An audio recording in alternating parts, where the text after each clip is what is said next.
हमें अपनी सांसों के साथ जुड़ना है।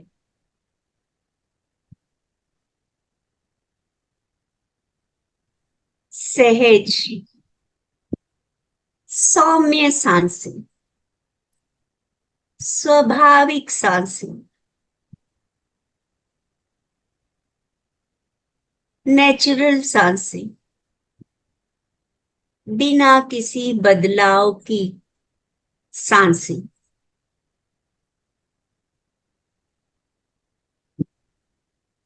पूरी तरह से इन आती और जाती सांसों के साथ जुड़ जाए।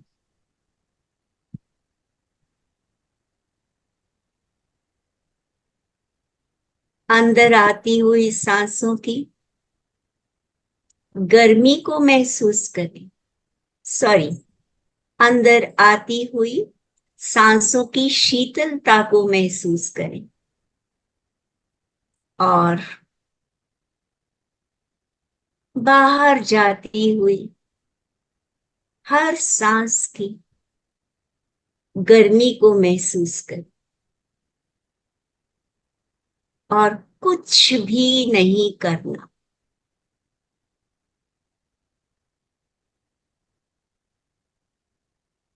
सांसों के साथ दोस्ती, सांसों के साथ मस्ती।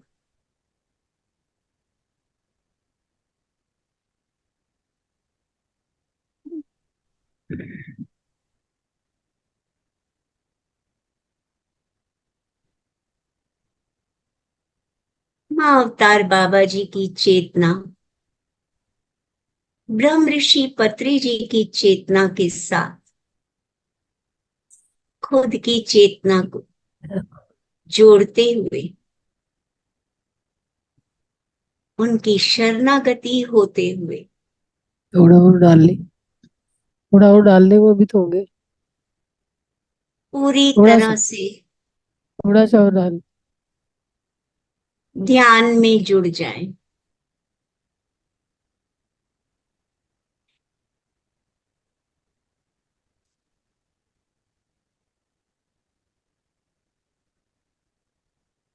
अपने अपने इष्ट देव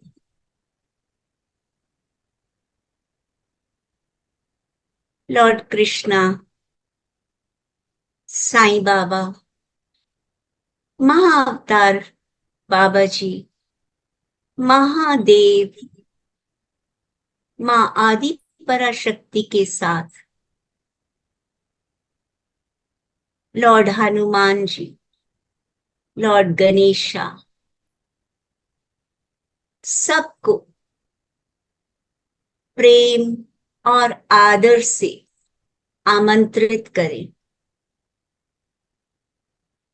एस्ट्रल वर्ल्ड के दिव्य गुरु,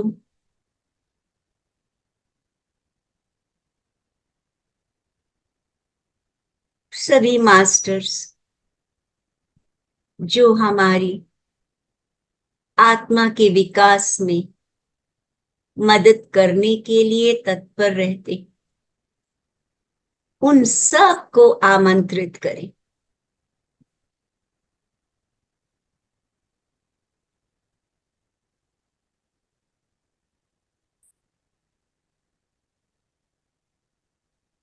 महसूस करें मास्टर्स, ये सभी दिव्य आत्माएं आ चुकी हैं और हम सब ग्रुप की ऊर्जा के साथ जुड़ते हुए एक सर्कल में बैठकर एस्ट्रल वर्ल्ड से आए हुए क्रिस्टल पिरामिड के नीचे ध्यान कर रहे।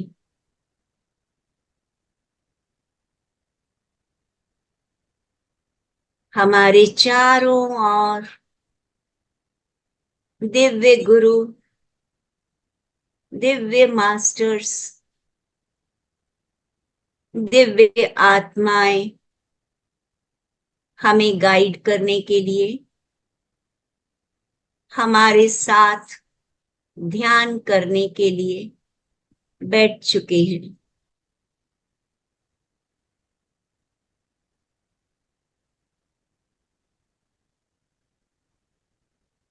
उनकी ऊर्जा को अनुभव करिए मास्टर्स।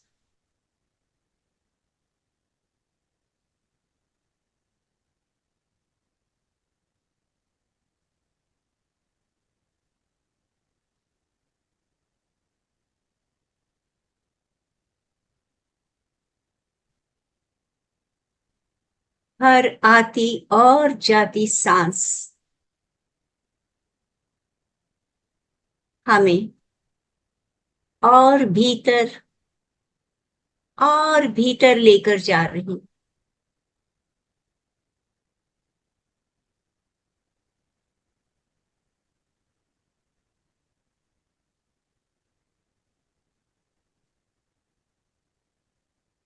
ये एक ऐसी यात्रा है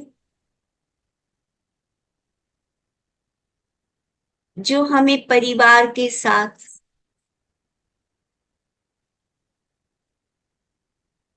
अपने रिश्तों के साथ बांधने की बजाय डिटैच करती।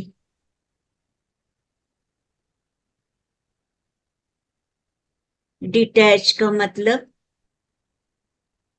ऐसा नहीं कि हम अपने कर्तव्यों से दूर हो जाते। डिटैच का मतलब हम मोह से दूर हो जाते। अपने धर्म, अपने कर्तव्यों को निभाते हुए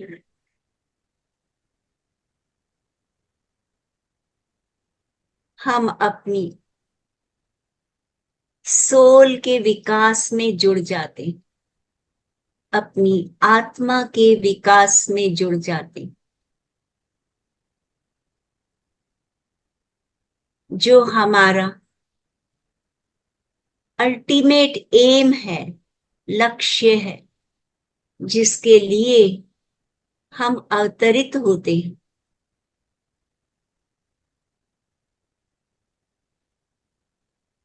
तभी तो पत्री जी ने कहा, सांस हमारा गुरु।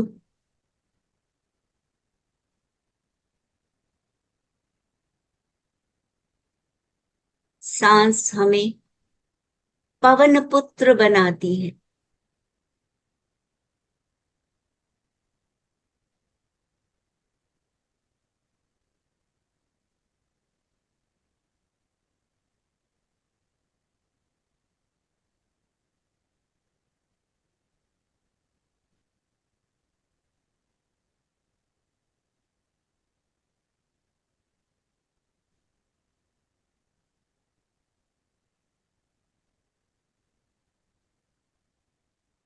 जुड़े रहें इन सांसों के साथ।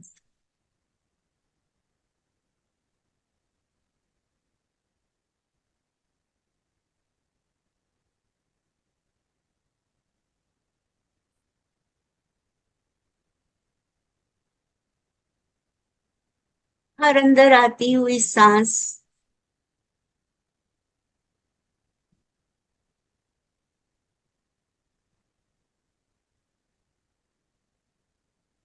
हमें नई ऊर्जा प्रदान करती है।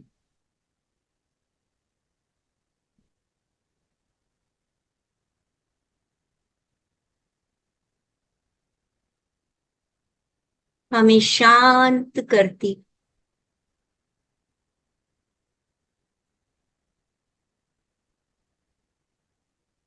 विचारों से मुक्त करती है।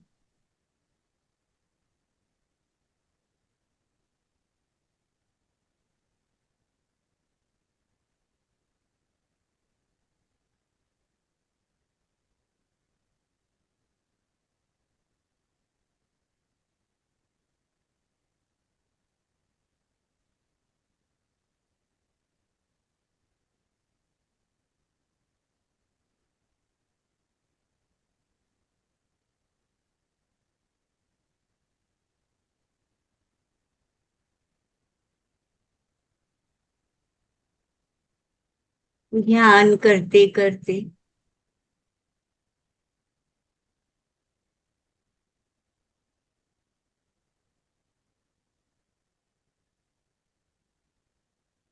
हम विचार शून्य होने लगते।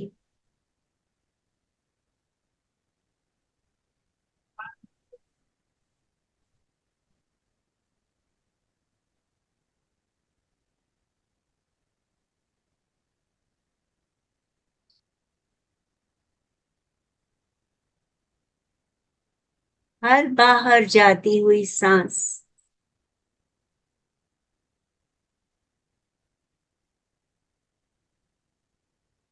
हमारे अंदर की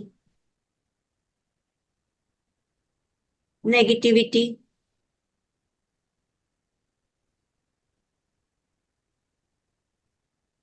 नकारात्मकता,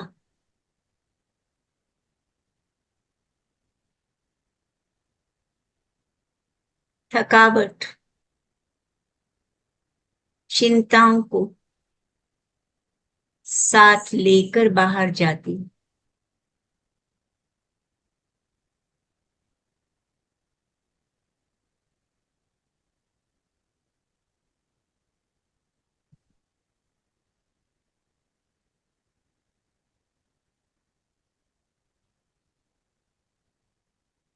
हम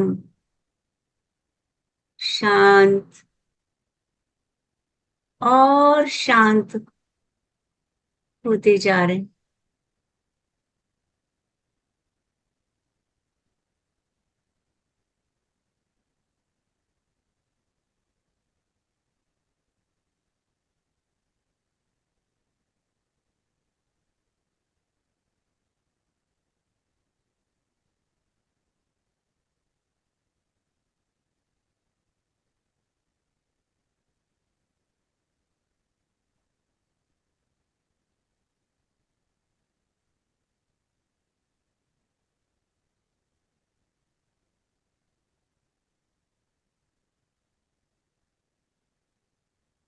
अपने अंदर के ब्रह्मांड,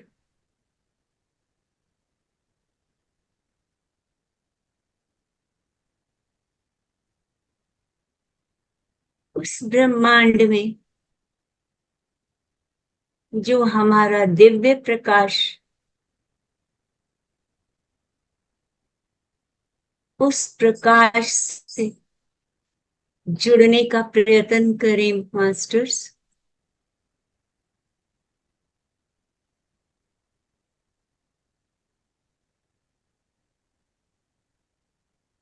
यद भावम तद भवति। जैसा आपका भाव होगा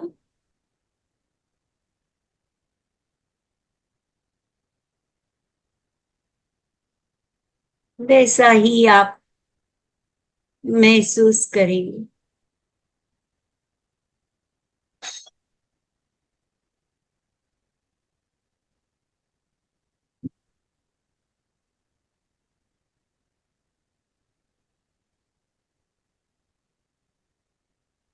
जुड़े रहें इन सांसों के साथ।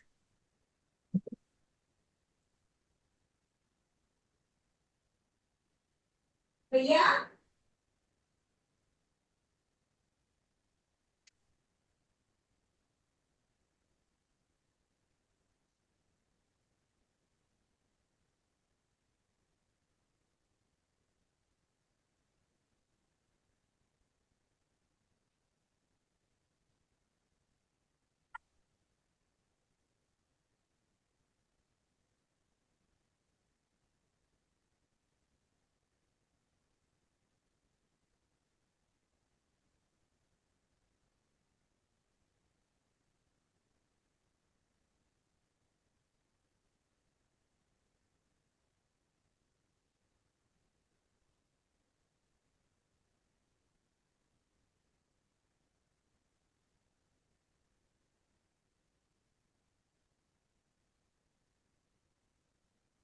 हम एक संकल्प करेंगे।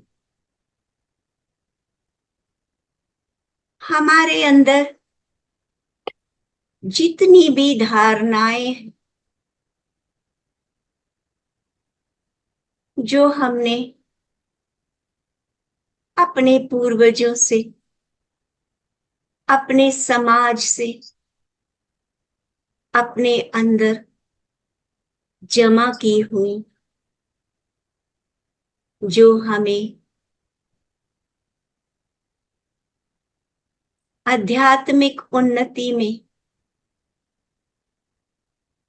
बाधक है, उन सब को हम रिलीज कर देंगे।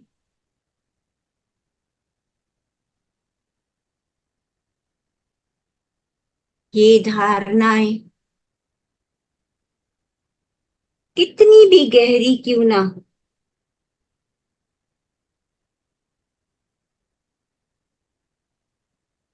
एक एक परत करके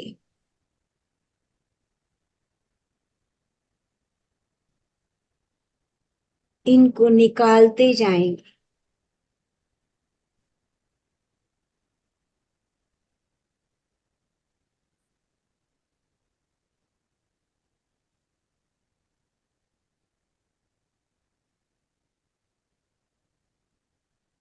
हर एक सांस के साथ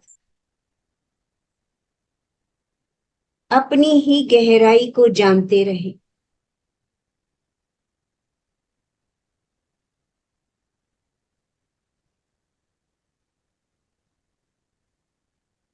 और वो सारे अवरोध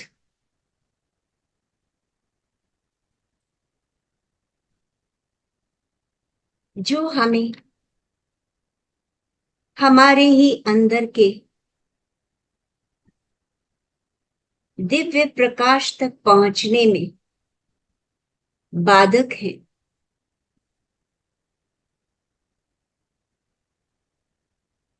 उन सब को एक एक करके बाहर जाती हुई सांसों के साथ रिलीज करते जाएंगे।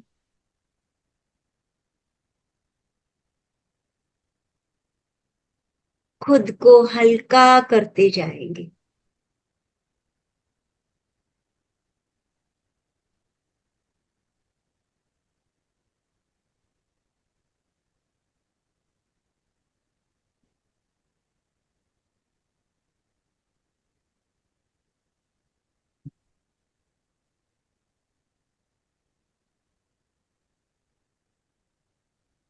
हमारे अंदर ये ज्ञान की,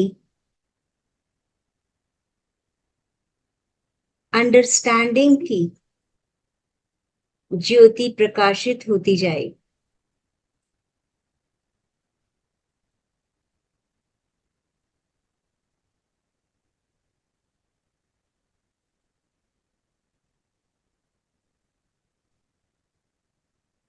इस प्रकाश को, इस चेतना को हम जानते जाएंगे और अपने अंदर की शून्यता के साथ जुड़ते जाएंगे।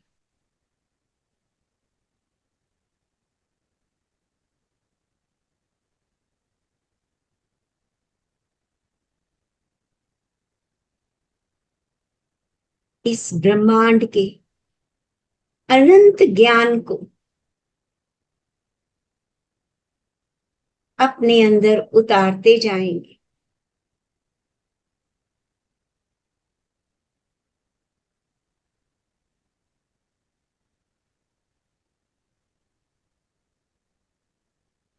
जैसे जैसे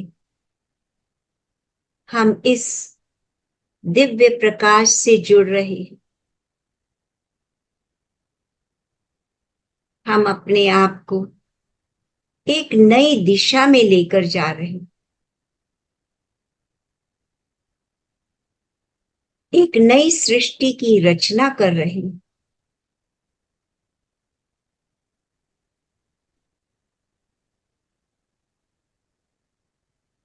हम अपने ही जीवन के रचनाकार हैं।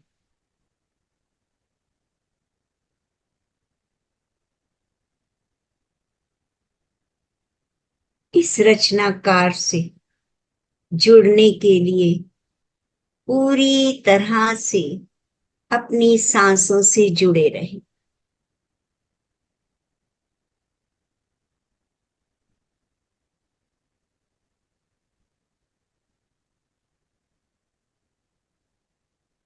इस ज्ञान के प्रकाश को अपने अंदर समेटते हुए अपनी हर सांस का धन्यवाद करें। अपने शरीर के एक एक सेल का धन्यवाद करें। अपने शरीर के एक एक अंग का धन्यवाद करें, जो बिना कुछ मांगे 24/7 हमारे लिए काम करते हैं।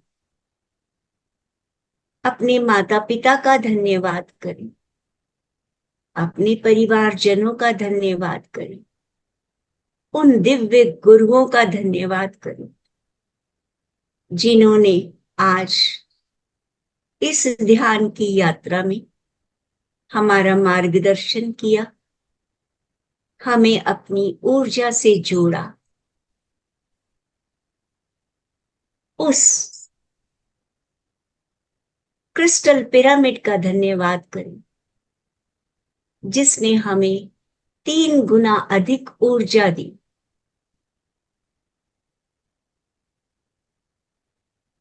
हम सब आपस में एक दूसरे का धन्यवाद करें जिन्होंने हमें अपनी ऊर्जा के साथ हमारी ऊर्जा को शेयर किया। धन्यवाद, धन्यवाद, धन्यवाद। इस क्षण का धन्यवाद, इस पल का धन्यवाद।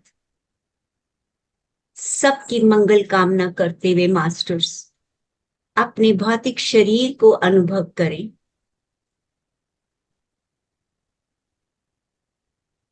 अपने आसपास के वातावरण, बाहर की आवाजों को अनुभव करें। धीरे धीरे अपने हाथों की उंगलियों को अलग करते हुए अपनी आंखों पर रख लीजिए और 5, 4, 3, 2, 1, 0 धीरे धीरे आंखों को झपकते मास्टर्स आंखें एकदम से नहीं खोलनी और वो खुलती भी नहीं क्योंकि वो पूरी तरह से ऊर्जा से भरी हुई। धीरे धीरे इन आंखों को अपनी हथेलियों में खोलें। आंखों से निकलने वाली ऊर्जा को अपने हाथों में समेटते हुए मुस्कुराते हुए बाहर आ जाए मास्टर्स, और ये हाथ अपने शरीर पर रब कर ले ताकि ये ऊर्जा वापस हमारे शरीर में आ जाए। Thank you masters, thank thank you. You ma'am, बहुत ही सुंदर ध्यान और बहुत सुंदर, बहुत ही deep meditation. Thank you so thank you ma'am, kind. Thank you. Thank you masters. आज हम अपना टॉपिक शुरू करते हैं। तो जी मैम। आज का जो हमारा टॉपिक है वो है 7 बॉडीज एंड 7 चक्रास। तो सबसे पहले हम अपनी 7 बॉडीज की बात करते हैं। तो मास्टर्स, ये 7 बॉडीज क्या है? अगर हम देखें तो हम अपने इस भौतिक शरीर को तो देख सकते हैं, महसूस कर सकते हैं, लेकिन इसके अलावा 6 बॉडीज और बताई गई हैं। ये जो 6 बॉडीज हैं ये हमें दिखाई नहीं देती। क्यों दिखाई नहीं देती? क्योंकि जो ये हमारा भौतिक शरीर है ये स्थूल शरीर कहलाता है, और बाकी की जो 6 बॉडीज हैं वो सूक्ष्म बॉडीज हैं। उनको सटल बॉडीज कहते हैं, जो हर किसी को दिखाई नहीं देती। बिल्कुल पतली लेयर्स होती हैं, और ये 6 बॉडीज जो हैं ये हमारे सूक्ष्म शरीर के साथ इंटरमिंगल्ड है। इसके लिए मैं आपको एक एग्जाम्पल देती हूं कि जैसे आप एक पानी का ग्लास लेते हैं और उसमें 1 चम्मच चीनी डाल के आप उसको मिक्स करें, तो वो चीनी उसमें मिक्स हो जाती है, लेकिन पानी का जो वॉल्यूम है वो नहीं बढ़ता। पानी में मिठास आ जाती है, मगर आप उस चीनी के कणों को देख नहीं सकते। यस। अगर उसी पानी में अगर आप 1 चम्मच नमक भी डाल देंगे तो मिक्स करने पे वो नमक भी उसमें मिक्स हो जाएगा, उसका टेस्ट पानी में आ जाएगा, लेकिन वो नमक के कण हमें दिखाई नहीं देंगे। वो कहाँ गए? क्योंकि पानी जो है उसके वो हर हर चीज, इस प्लैनेट पर जो भी चीज हम भौतिक रूप में देखते हैं वो सब मॉलिक्यूल्स की बनी हुई है, एटम्स की बनी हुई। और उन एटम्स में, उन मॉलिक्यूल्स में जब वो जुड़ते हैं तो उनके बीच में एम्प्टी स्पेसेस होते हैं, खाली स्थान होते हैं, रिक्त स्थान होते हैं। और जो शुगर के मॉलिक्यूल्स थे, जो सॉल्ट के मॉलिक्यूल्स थे, वो उन रिक्त स्थानों में फिक्स हो जाते हैं। क्योंकि वो रिक्त स्थानों में फिक्स हुए इसलिए वॉल्यूम नहीं बढ़ता, मगर टेस्ट आ जाता है। उसी तरह से जो हमारी 6 बॉडीज हैं, जो सटल बॉडीज हैं, या हम जिनको सूक्ष्म बॉडीज कहते हैं, वो सूक्ष्म बॉडीज भी हमें दिखाई नहीं देती, लेकिन वो हमारे भौतिक शरीर के साथ ही इंटरमिंगल्ड है। इंटरमिंगल्ड माने आप ये कह सकते हो कि जैसे एक के ऊपर एक लेयर है, लेकिन वो सिर्फ उन लोगों को दिखाई देती है जिनकी थर्ड आई बहुत डेवलप हो चुकी है, जिनकी इंट्यूशन पावर बहुत बढ़ चुकी है, वो लोग इनको देख सकते हैं, लेकिन एक कॉमन मैन नहीं देख सकता। एक ध्यानी, अगर हम ये कहें कि हम भी तो ध्यानी हैं, हर ध्यानी को नहीं दिखाई देती जब तक कि उसकी अतीन्द्रियां पूरी तरह से डेवलप नहीं हो जाती। तो इस तरह से जो मनुष्य के शरीर में भी तो सेल्स ही हैं, उन सेल्स के बीच में भी एम्प्टी स्पेसेस हैं। तो इस तरह से वो बाकी की 6 बॉडीज जो है वो उनमें फिक्स हो जाती हैं, उनके बीच मतलब एक दूसरे के साथ साथ रहती। अब हम आते हैं कि हमारा जो पहला शरीर है, भौतिक शरीर, जिसको हम कहते हैं स्थूल शरीर कहते हैं, ये शरीर जो है ये हमें अपनी आंखों से दिखता है। ये मांस और मज्जा का बना होता है। इसमें 5 तरह के तत्व होते हैं, ये आप सब ने पढ़ा होगा, सुना होगा। पृथ्वी तत्व होता है, जल तत्व होता है, अग्नि तत्व होता है, वायु तत्व होता है और आकाश तत्व होता है। हम इन चर्म चक्षुओं से इस शरीर को देख सकते हैं, और ये एक 7 शरीरों में से ये एक ऐसा शरीर है जिसको आराम की आवश्यकता होती है। सिर्फ इस शरीर को आराम की आवश्यकता होती है ताकि ये सुचारू रूप से काम कर सके। और ये जो शरीर है ये बहुत ही इनोसेंट शरीर है, क्योंकि ये वास्तव में उन सूक्ष्म शरीरों में से किसी ना किसी का प्रतिबिंब होता है। जैसे हम कहते हैं कि हमारी जो 6 शरीर है, अगर वो शुद्ध है, अगर वो पवित्र रखे हुए हैं हमने, तो हमारा व्यक्तित्व एक अलग ही होता है। और अगर उनमें नेगेटिविटी है, उनमें नेगेटिव विचार हैं, तो हमारे शरीर, हमारे इस भौतिक शरीर का सॉरी व्यक्तित्व थोड़ा अलग होता है, ढीला होता है। तो जो हमारे, आपने देखा होगा हमारे भौतिक शरीर में कई तरह के रोग आ जाते हैं। वो रोग कैसे आते हैं? वास्तव में वो रोग हमारे किसी सूक्ष्म शरीर में पहले आते हैं और उसके 6 महीने के बाद वो भौतिक शरीर में आते हैं। यदि हम ध्यानी हैं और बहुत अच्छे से ध्यान करते हैं, तो हम पता लगा सकते हैं कि हमारे सूक्ष्म शरीर में कौन सी बीमारी के लक्षण हैं, और इलाज करके हम उसको भौतिक शरीर तक आने से पहले ही हम उससे मुक्त हो जाते। आपने सुना होगा कि जो ऋषि मुनि होते हैं, जो पहाड़ों पर रहते हैं, घर से अलग रहते हैं, बहुत कम खाते हैं, वो मोस्टली बीमार नहीं होते। मैं ऐसा नहीं कह सकती कि बिल्कुल बीमार नहीं होते, क्योंकि वो भी अपने कुछ कर्म लेकर आते हैं, लेकिन ज्यादातर वो बीमार नहीं होते, क्योंकि उस अपने सूक्ष्म शरीर में आई हुई बीमारी को पहले से ही जान लेते हैं, अनुभव कर लेते हैं, और उस सूक्ष्म शरीर का इलाज कर लेते हैं। तो यहाँ पे जो इलाज कह रही हूं मैं, ये इलाज कोई दवाइयां नहीं है, ये इलाज ध्यान है। ध्यान, ध्यान और सिर्फ ध्यान।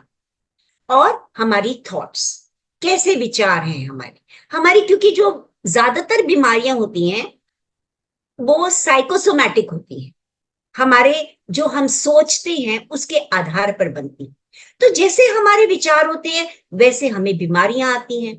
तो अगर हम अपने विचारों को शुद्ध रखेंगे तो हमारे सूक्ष्म शरीर हेल्दी रहेंगे, और अगर सूक्ष्म शरीर हेल्दी रहेंगे तो हमें कोई बीमारी नहीं मिलेगी।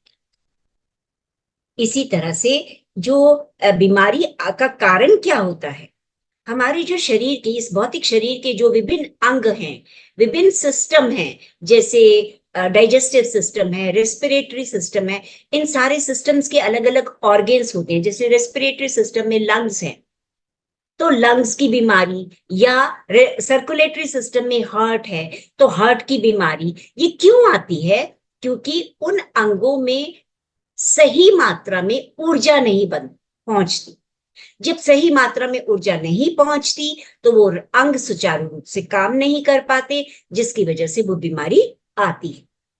लेकिन जब हम ध्यान करते हैं तो ध्यान करने से जो हम कॉस्मिक एनर्जी, जो हम अधिकतम मात्रा में एनर्जी प्राप्त करते हैं, वो हमारे चक्रास में जाती है, और उन चक्रास से जुड़े हुए ग्रंथियों में जाती है।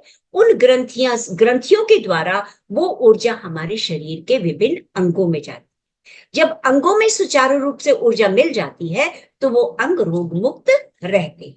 ये है हमारे भौतिक शरीर के बारे में। भौतिक शरीर को स्वस्थ रखने के लिए हमें क्या करना चाहिए?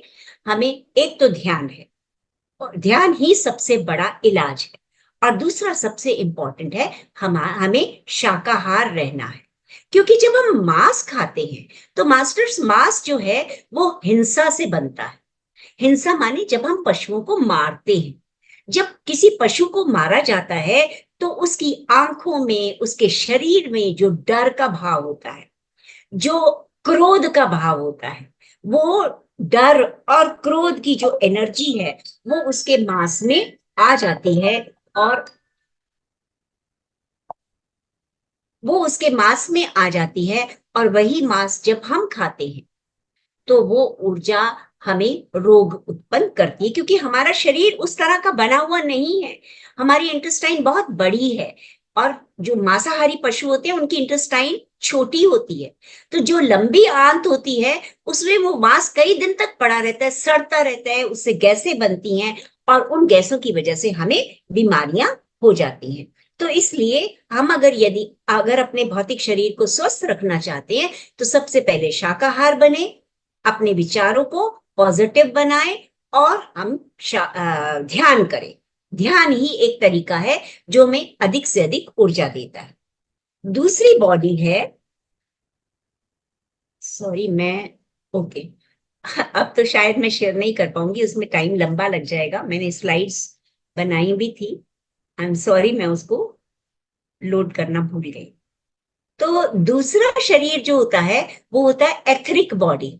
एथरिक बॉडी जो होती है वो बहुत ही पतली लेयर होती है, और वो हमारे फिजिकल बॉडी के बाहर, बिल्कुल फिजिकल बॉडी के बाहर एक लेयर के रूप में होती है, जो आंखों से दिखाई नहीं देती, आम आदमी को दिखाई नहीं देती। लेकिन ये जो एथरिक बॉडी होती है इसमें हमारी डिजायर्स, हमारी इच्छाएं भरी होती हैं। और ये जो एथरिक बॉडी है, ये भौतिक शरीर को एस्ट्रल शरीर के साथ, एस्ट्रल बॉडी के साथ जोड़ती है, उसको कनेक्ट करती है।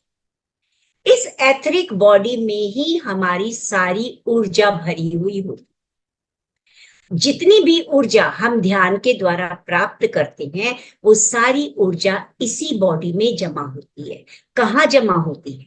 क्योंकि हमारी बॉडी में जो चक्रास हैं वो भी इसी बॉडी में है। हमारी बॉडी में जो 72,000 एनर्जी ट्यूब्स हैं वो भी एथरिक बॉडी में ही है।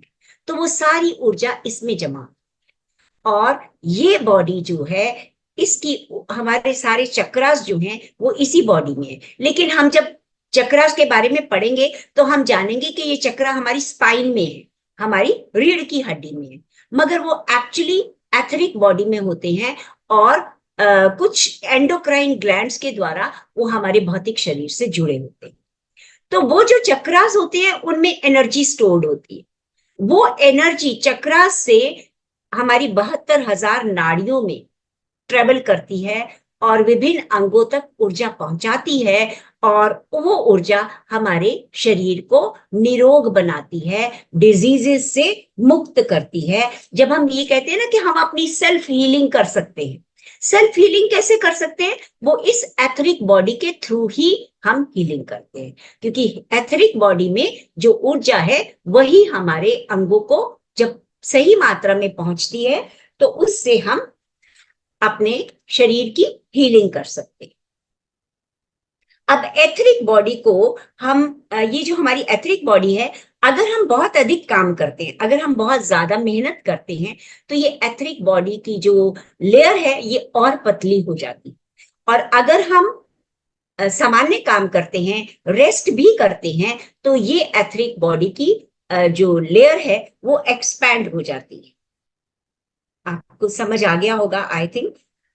और एथरिक बॉडी जो है, जब हम मृत्यु होती है, जब हम शरीर छोड़ देते हैं, तो हम अपनी फिजिकल बॉडी और एथरिक बॉडी को यहीं छोड़कर जाते हैं, ये हमारे साथ नहीं जाते। और ये एथरिक बॉडी का अपना वर्ड होता है, माने हर तरह के शरीर का एक अपना अपना वर्ड होता है, दुनिया होती है। जैसे फिजिकल बॉडी सिर्फ अर्थ पर रह सकती है, एथरिक बॉडी एथरिक वर्ड में ही रह सकती है, लेकिन ये कुछ दिनों तक हमारे फिजिकल बॉडी के साथ जुड़ी रहती है और धीरे धीरे ये शरीर से अलग होकर एथरिक वर्ड में चली जाती है।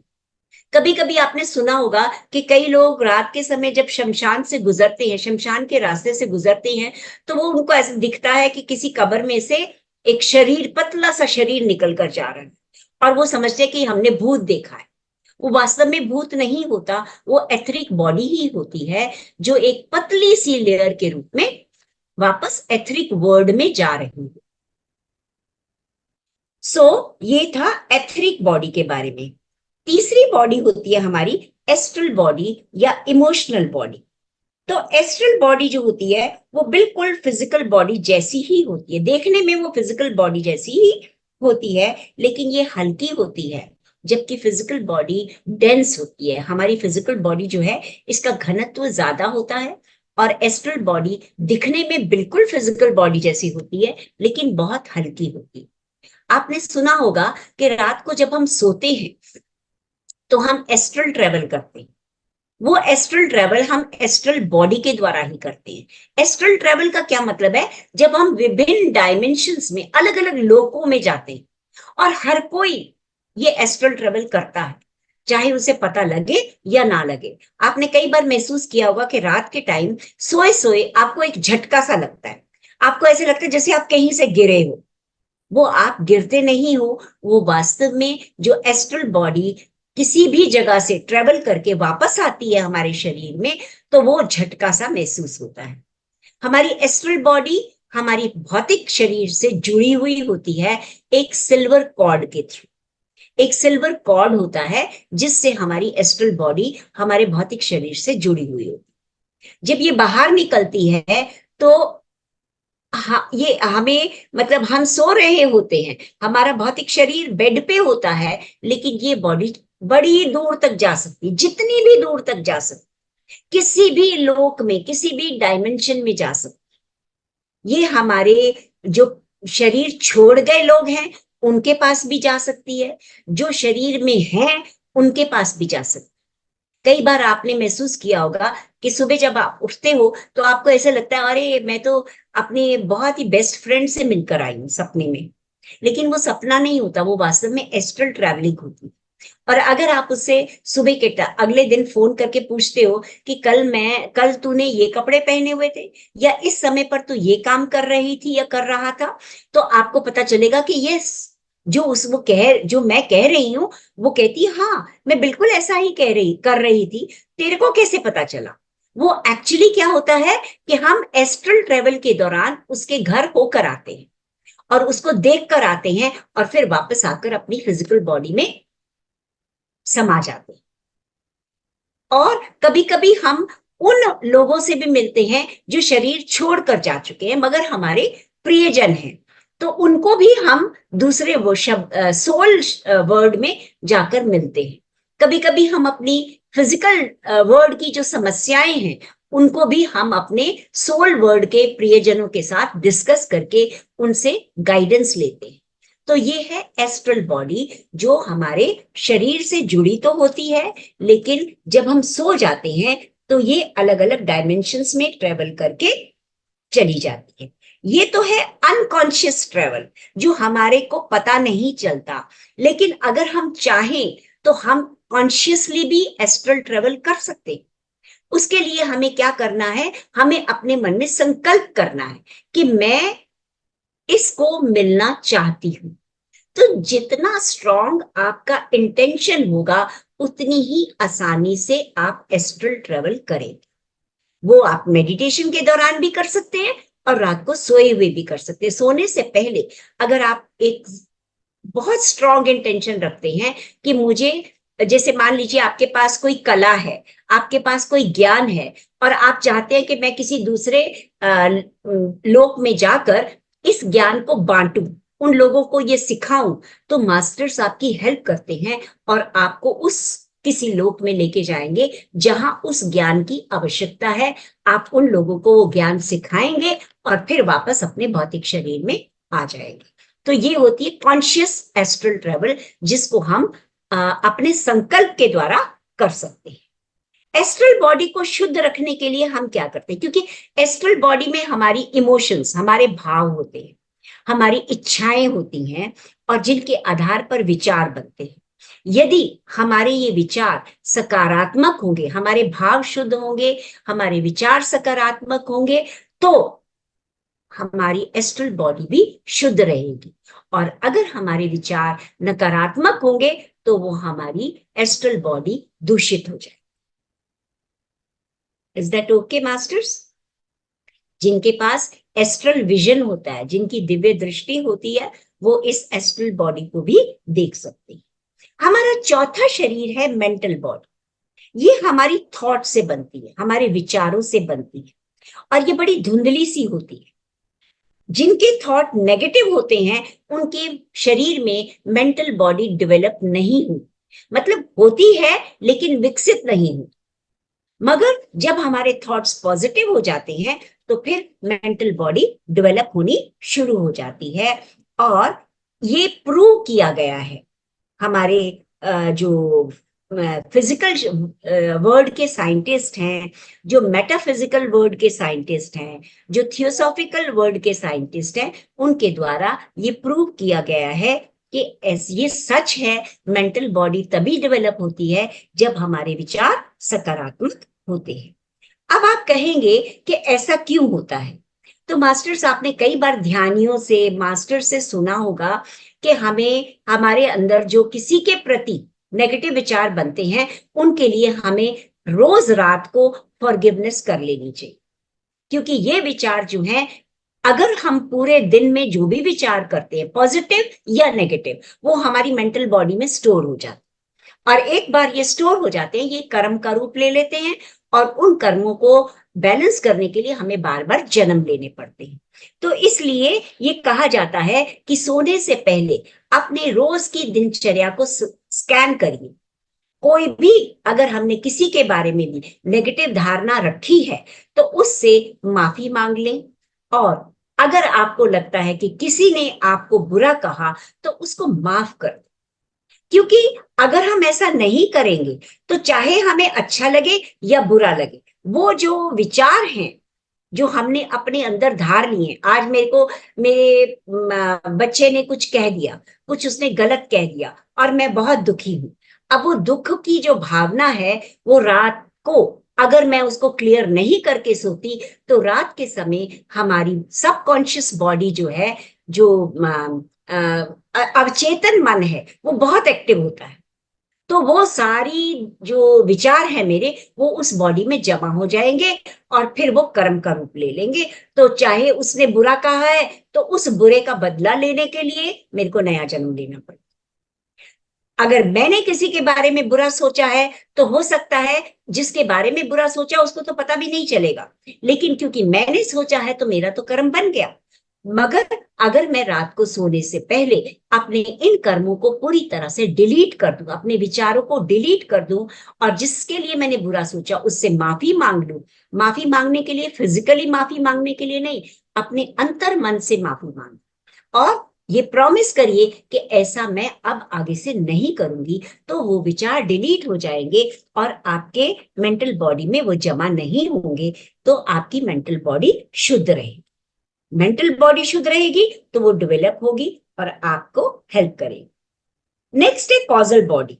ये कॉजल बॉडी जो है ये हमारे ज्ञान और विजडम का भंडार। पहले जन्म से आज तक मैंने जितना भी ज्ञान एकत्र किया है, चाहे वो स्वाध्याय से किया है, चाहे सज्जन सांगत्य से किया है, लोगों की विचारों को सुनकर किया है, उनके अनुभवों को सुनकर किया है, वो सारा ज्ञान मेरी कॉजल बॉडी में जमा है। वो कॉजल बॉडी जो है परमानेंट बॉडी कहलाती है। ये पहली 4 बॉडीज जो हैं ये हम मृत्यु के समय छोड़ देते हैं, लेकिन कॉजल बॉडी हमारी परमानेंट बॉडी है। ये हमारा ट्रू होम है, सच्चा घर है। ये हमारे जब भी हम हमारी आत्मा एक नया शरीर धारण करती है तो ये जो कॉजल बॉडी है यही हमें वापस मिलती है। इसके अंदर जो भी हमने कर्म जमा किए हैं उन कर्मों का भुगतान करने के लिए हम इस जन्म को लेते हैं। लेकिन जिनकी कॉजल बॉडी बिल्कुल शुद्ध होती है तो उनके आपने ऑरा में उनके जो ऑरा को हिंदी में क्या कहेंगे, जो हमारे चारों तरफ एक प्रकाश का गोला सा बन जाता है, उसमें चमक। आभा मंडल। जी हाँ, आभा मंडल। Thank you so much. आभा मंडल, आभा मंडल। Yes yes, thank you so much. उस आभा मंडल में बहुत सुंदर सुंदर प्रकाश की किरणें दिखती हैं। जैसे आपने बड़े बड़े आध्यात्मिक गुरुओं को देखा है तो उनके आभा मंडल में आपको एक अलग से गोल्डन प्रकाश दिखाई देता है। तो उस तरह से अगर हमारे जो कर्म हैं वो अच्छे हैं, अगर हमारे कॉजल बॉडी शुद्ध है तो हमारे जो आभा मंडल है उसमें ब्राइट कलर्स दिखते हैं। लेकिन जिनकी आत्मा अविकसित होती है, जिनके कर्म शुद्ध नहीं होते, उनके ये आभा मंडल में कलर्स जो हैं वो बहुत लाइट कलर के होते हैं। इसलिए हमें हमेशा सजगता से रहना, अवेयरनेस में जीना है, अपने कर्मों को देखना है, अपने विचारों को सोच समझकर बनाना है, तो हमारा ये शुद्ध कॉजल बॉडी शुद्ध रहेगी। 6th और 7th बॉडी जो है वो है सुप्रा कॉजल बॉडी, जिसको हम बुद्धि बॉडी भी कहते हैं, और 7th बॉडी है निर्वाणिक बॉडी, जिसको हम आत्मा बॉडी भी कहते हैं। ये दोनों शरीर हर किसी में होते हैं, हर मनुष्य में होते हैं। पहली 5 बॉडीज जो है वो सबकी अलग अलग होती, जैसे जैसे हमारे विचार होंगे, जैसे जैसे हमारे कर्म होंगे, उसके अकॉर्डिंग वो पहली 5 बॉडीज होती हैं। लेकिन ये दोनों बॉडीज जो हैं ये सब में होती हैं, मगर सब में ये सुप्त अवस्था में होती है। सुप्त अवस्था का मतलब एक्टिवेट नहीं होती। सिर्फ जब हम अपनी आत्मा के विकास का रास्ता चुनते हैं, हम एनलाइटनमेंट की ओर बढ़ते हैं, तो ये बॉडीज डेवलप होनी शुरू हो जाती हैं और ये एक आकार लेना शुरू करती हैं। इस तरह से जब मनुष्य अपनी आत्मा के विकास के लिए प्रयत्न करता है तो ये दोनों बॉडी डेवलप हो जाती हैं। और जब भी हम नया शरीर धारण करते हैं तो मास्टर्स हमें 4 नई बॉडीज मिलती हैं। Physical body, etheric body, mental body, astral body. ये हमें 4 नई बॉडीज मिलती हैं, लेकिन हमारी जो सुप्राकॉजल बॉडी है और निर्वाणिक बॉडी है वो वही रहती है, वो एक ही रहती है, सेम रहती है। और मनुष्य का जो जन्म लेने का, अवतरण का जो कारण है वो यही है कि वो धीरे धीरे विकास करते हुए एक निर्वाणिक स्थिति तक पहुंच सके। हालांकि निर्वाणिक स्थिति तक पहुंचना इतना आसान नहीं है, पर नामुमकिन भी नहीं है। आपने सुना होगा ये वाल्मीकि जी के बारे में, मिलारप्पा के बारे में, और आप कह सकते हो कि एक और नाम था, वाल्मीकि जी, मिलारप्पा और अंगुलीमाल। ये लोग क्रिमिनल थे, अपराधी थे, मगर एक ही जन्म में जब इन्होंने थोड़ा सा ज्ञान पाया, इनको रियलाइज हुआ कि मैं शरीर नहीं, मैं आत्मा हूं, तो इन्होंने एक ही जन्म में अपने आप को निर्वाणिक स्थिति तक पहुंचा दिया। तो निर्वाणिक स्थिति तक जब हम पहुंचते हैं, जब हमारी कॉजल बॉडी बिल्कुल शुद्ध हो जाती है और हम निर्वाणिक स्थिति के पास होते हैं, तो हमें अहम ब्रह्मास्मि का बोध होता है। हम ये डिक्लेयर कर पाते हैं कि मैं ब्रह्म हूं। जब हम घोषणा करते हैं कि मैं ब्रह्म हूं, और फिर हम एक खास उद्देश्य के साथ जीते हैं, एक खास उद्देश्य के साथ कोई कार्य करते हैं, जैसे ध्यान जगत का प्रचार है, और ये इसका ध्यान जगत है, और शाकाहार जगत का प्रचार करते हैं, तो हम बहुत जल्दी निर्वाणिक स्थिति तक पहुंचने के काबिल हो जाते हैं। जैसे गुरु नानक देव जी, साईं बाबा, शंकराचार्य जी, ये सब निर्वाणिक स्थिति तक पहुंचे थे। इन्होंने निर्वाण जीवन में ही प्राप्त कर लिया था। और जब कोई निर्वाणिक स्थिति तक पहुंचता है, तो वो जो भी बोलता है, जो भी उपदेश देता है, वो निर्वाणिक बॉडी से ही देता है। उनमें पूर्ण शुद्धता होती है। ये इच्छाधारी आत्माएं बन जाती हैं। इनको दोबारा जन्म लेने की आवश्यकता नहीं होती। सिर्फ जब ये चाहते हैं कि वो लोगों की आध्यात्मिक उन्नति करना चाहते हैं, उनकी मदद करना चाहते हैं, तभी वो शरीर धारण करते हैं। अन्यथा उनको शरीर धारण करने की आवश्यकता नहीं है। तो मास्टर्स, ये थे हमारी 7 बॉडीज। किस तरह से हम इन 7 बॉडीज के थ्रू धीरे धीरे अपने आगे बढ़ते हैं और अपनी सोल का विकास करते हैं। तो अब हम आते हैं दूसरे टॉपिक पर, जिसका नाम है चक्रास। हमारे शरीर में 7 बॉडीज हैं और 7 ही चक्रास। ये क्या आप लोगों ने कभी सुना हुआ है चक्रास के बारे में masters? Yes ma'am. Okay, yes yes, ठीक है। तो हमारे शरीर में वैसे तो बहुत सारे चक्रास हैं, 108 चक्रास से भी ज्यादा हो सकते हैं, लेकिन जो हम यहाँ पर डिस्कस करेंगे वो सिर्फ 7 चक्रास के बारे में डिस्कस करेंगे, जो बहुत इंपॉर्टेंट है। और ये 7 चक्रास जो होते हैं, ये एक्चुअली एनर्जी सेंटर्स होते हैं, जिनमें ऊर्जा भरी होती है। और ये चक्रास अलग अलग ग्रंथियों से, अलग अलग अंगों से जुड़े होते हैं।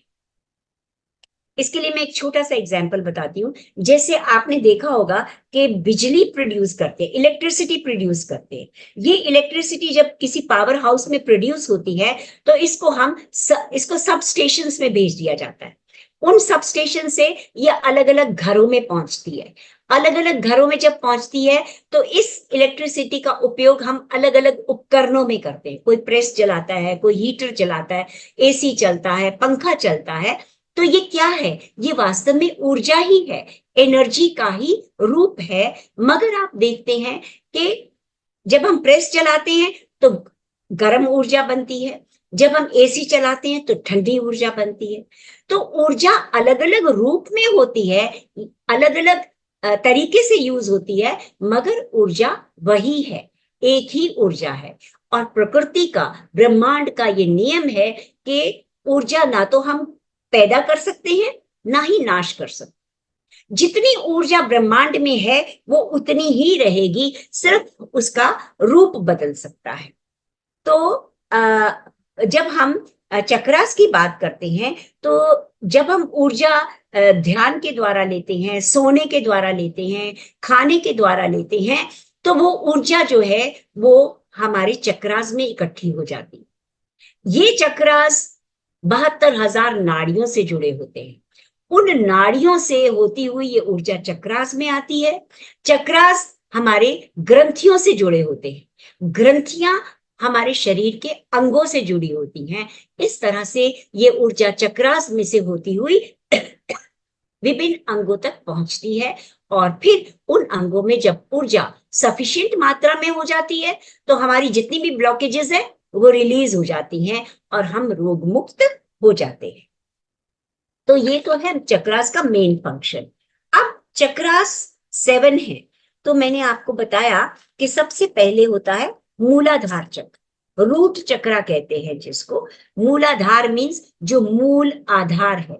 जैसे एक पेड़ का मूल आधार उसकी जड़ें होती हैं, उसी तरह से हमारे शरीर की ऊर्जा के लिए मूलाधार चक्र जो है वो हमारा मूल है।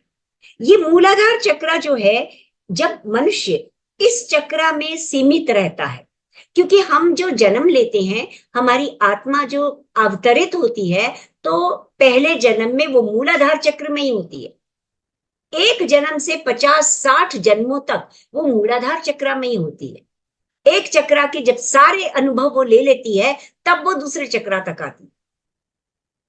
तो इस तरह से जो मूलाधार चक्र है उसमें मनुष्य का स्वभाव कैसा होता है? मैं और मेरा, मेरा नाम, मेरा शरीर, मेरा घर, मेरी गाड़ी, मेरा परिवार, मतलब जो भी चीजें हैं मैं और मेरा।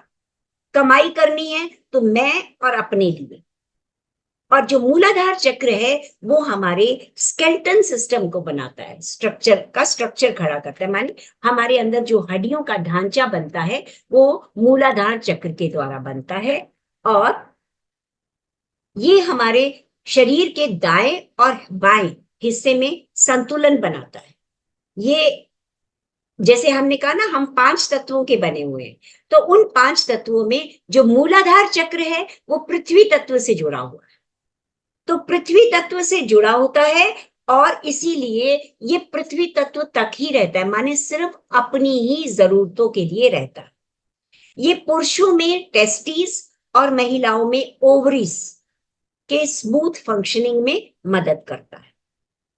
इस चक्र में ईगो की बहुत प्रॉब्लम, अहंकार की प्रॉब्लम होती है, डर पैदा करता है। तो जब तक ये चक्र बैलेंस नहीं होता तो हमारे शरीर में कुछ बीमारियां आ जाती हैं, जैसे बवासीर, कॉन्स्टिपेशन। हमारा या तो शरीर ओवरवेट, ज्यादा भारी हो जाएगा, या बहुत हल्का हो जाएगा। हमारे जो नीचे के ऑर्गन्स हैं, लेग्स, पांव, इनकी जो तकलीफें होती हैं वो मूलाधार चक्र की इनबैलेंस होने से होती हैं। कभी कभी हमारे को घुटनों की सर्जरी की भी आवश्यकता पड़ जाती है। इस चक्र के इम्बैलेंस होने से हम इनसिक्योरिटी फील करते हैं। इनसिक्योरिटी माने हमेशा डर में रहते हैं, हाय मेरी ये चीज कहीं कम ना हो जाए, कोई ले ना जाए, कहीं मेरे हस्बैंड मुझे छोड़कर ना चले जाए, मुझे कोई प्यार करेगा या नहीं करेगा, मेरे बच्चे मेरी देखभाल करेंगे या नहीं करेंगे, ये मेरे पति मेरे से पहले मर गए तो फिर क्या होगा मेरा। मतलब ये इतनी इनसिक्योरिटी पैदा कर देता है। लेकिन जब ये चक्र को हम बैलेंस करना चाहते हैं तो हम बैलेंस कैसे कर पाते हैं?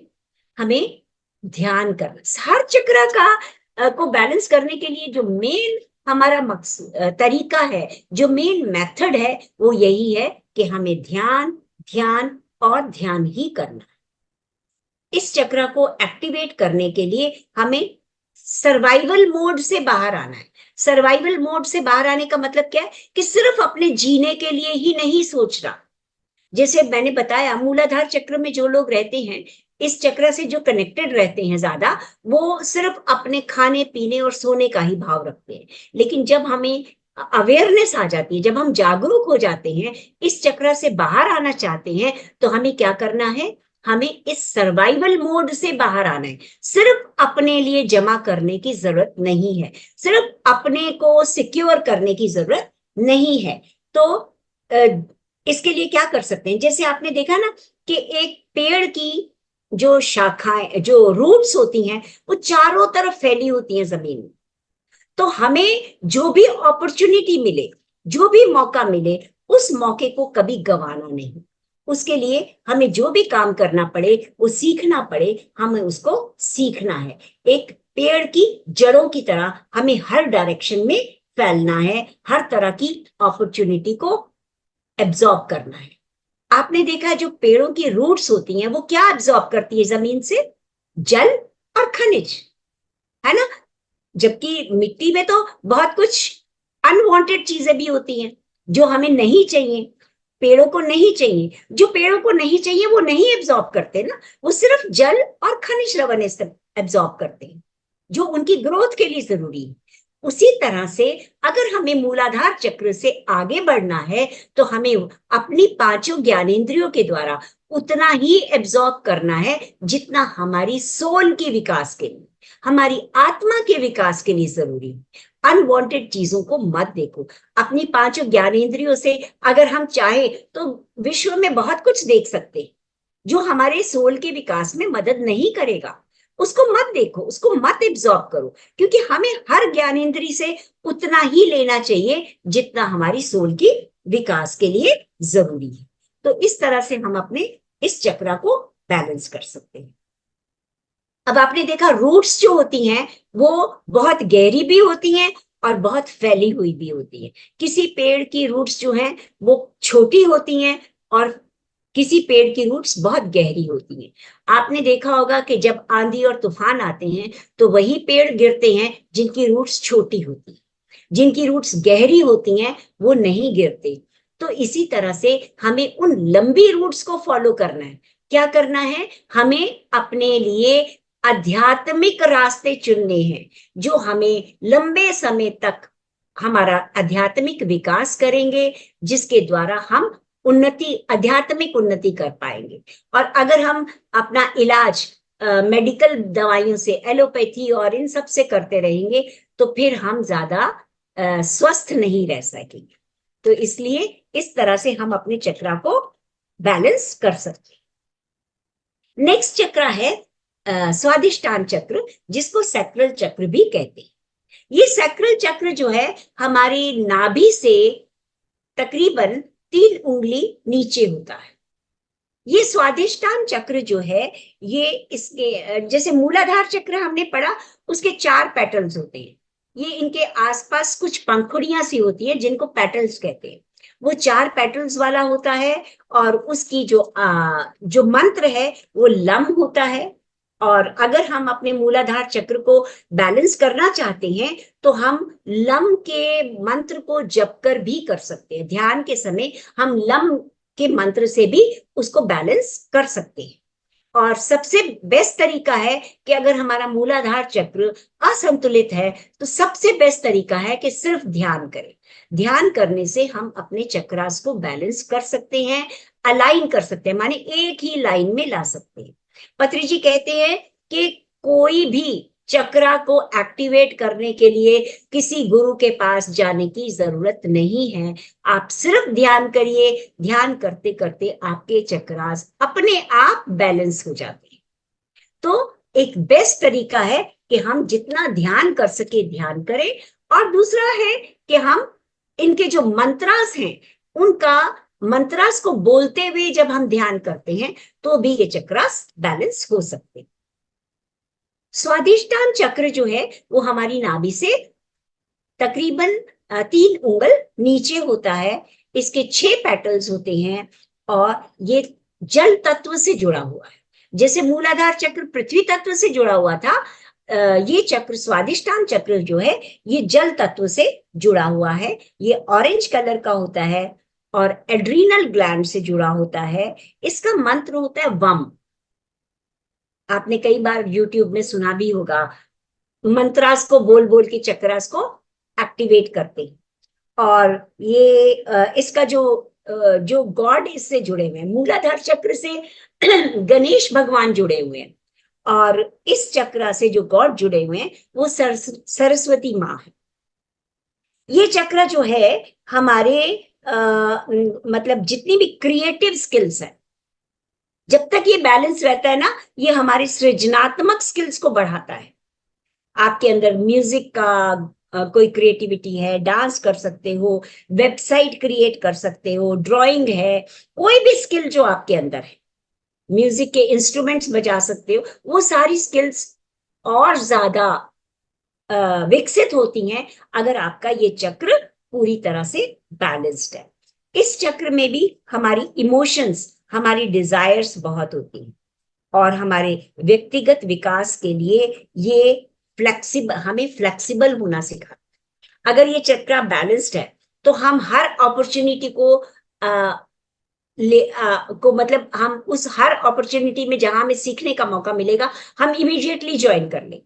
और अगर ये चक्र इम्बैलेंस्ड है तो हम हर चीज से पीछे हटते रहेंगे, डरेंगे कि ये हम नहीं नहीं, मैं तो ये नहीं कर सकती, मेरी तो अब उम्र ज्यादा हो गई है, या मेरे को ये करना मेरे लिए बहुत मुश्किल है। तो ऐसा भाव आ जाता है। और इस चक्र में एक हमें आत्मा की अनुभूति होती है, हम अपनी आत्मा को महसूस कर पाते हैं।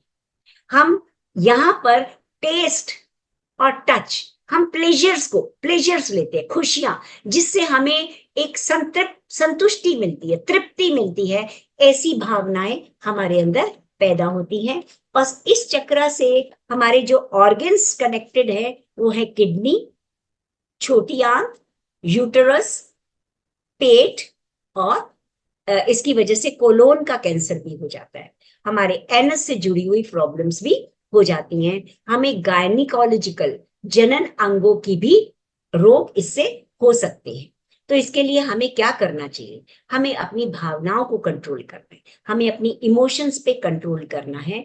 जैसे आपने देखा होगा कभी कभी हमें रोना आता है लेकिन हम रोते नहीं है, कभी शर्म के बारे नहीं रोते, कभी ये सोचते हैं कि लोग हमें पता नहीं क्या कहेंगे।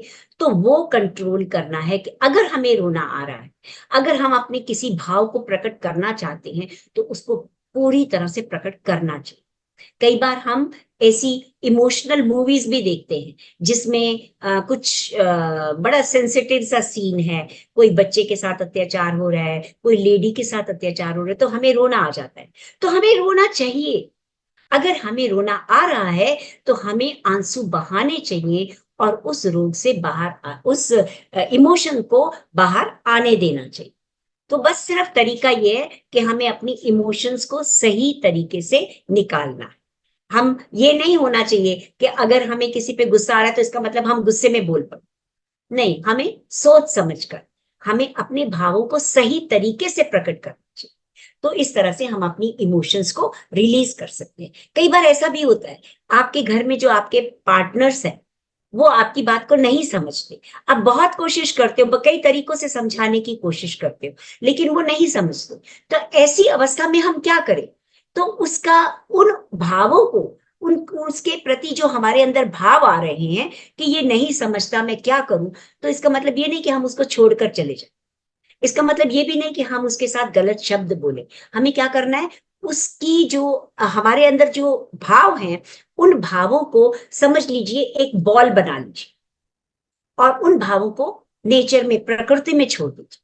ऐसा कहिए कि ये सारे मेरे मन में जो भाव उठ रहे हैं इनको मैं प्रकृति में छोड़ती हूँ, और प्रकृति उस इंसान, उस मनुष्य का जो को जैसे भी सुधारना है वो अपने आप सुधार, क्योंकि मेरे हाथ में नहीं है, वो मेरी बात को नहीं समझ रहा। तो इसका मतलब ये नहीं कि हमें वो छोड़कर चले जाना है या हमें उसके साथ कुछ बदतमीजी करनी है, सिर्फ उसको छोड़ दो और जैसा भी है उसको एक्सेप्ट करो। तो ये सही तरीका है इमोशंस को कंट्रोल करने का, सही तरीका है अपने भावों को व्यक्त करने का। और हर तरह का प्लेजर लीजिए।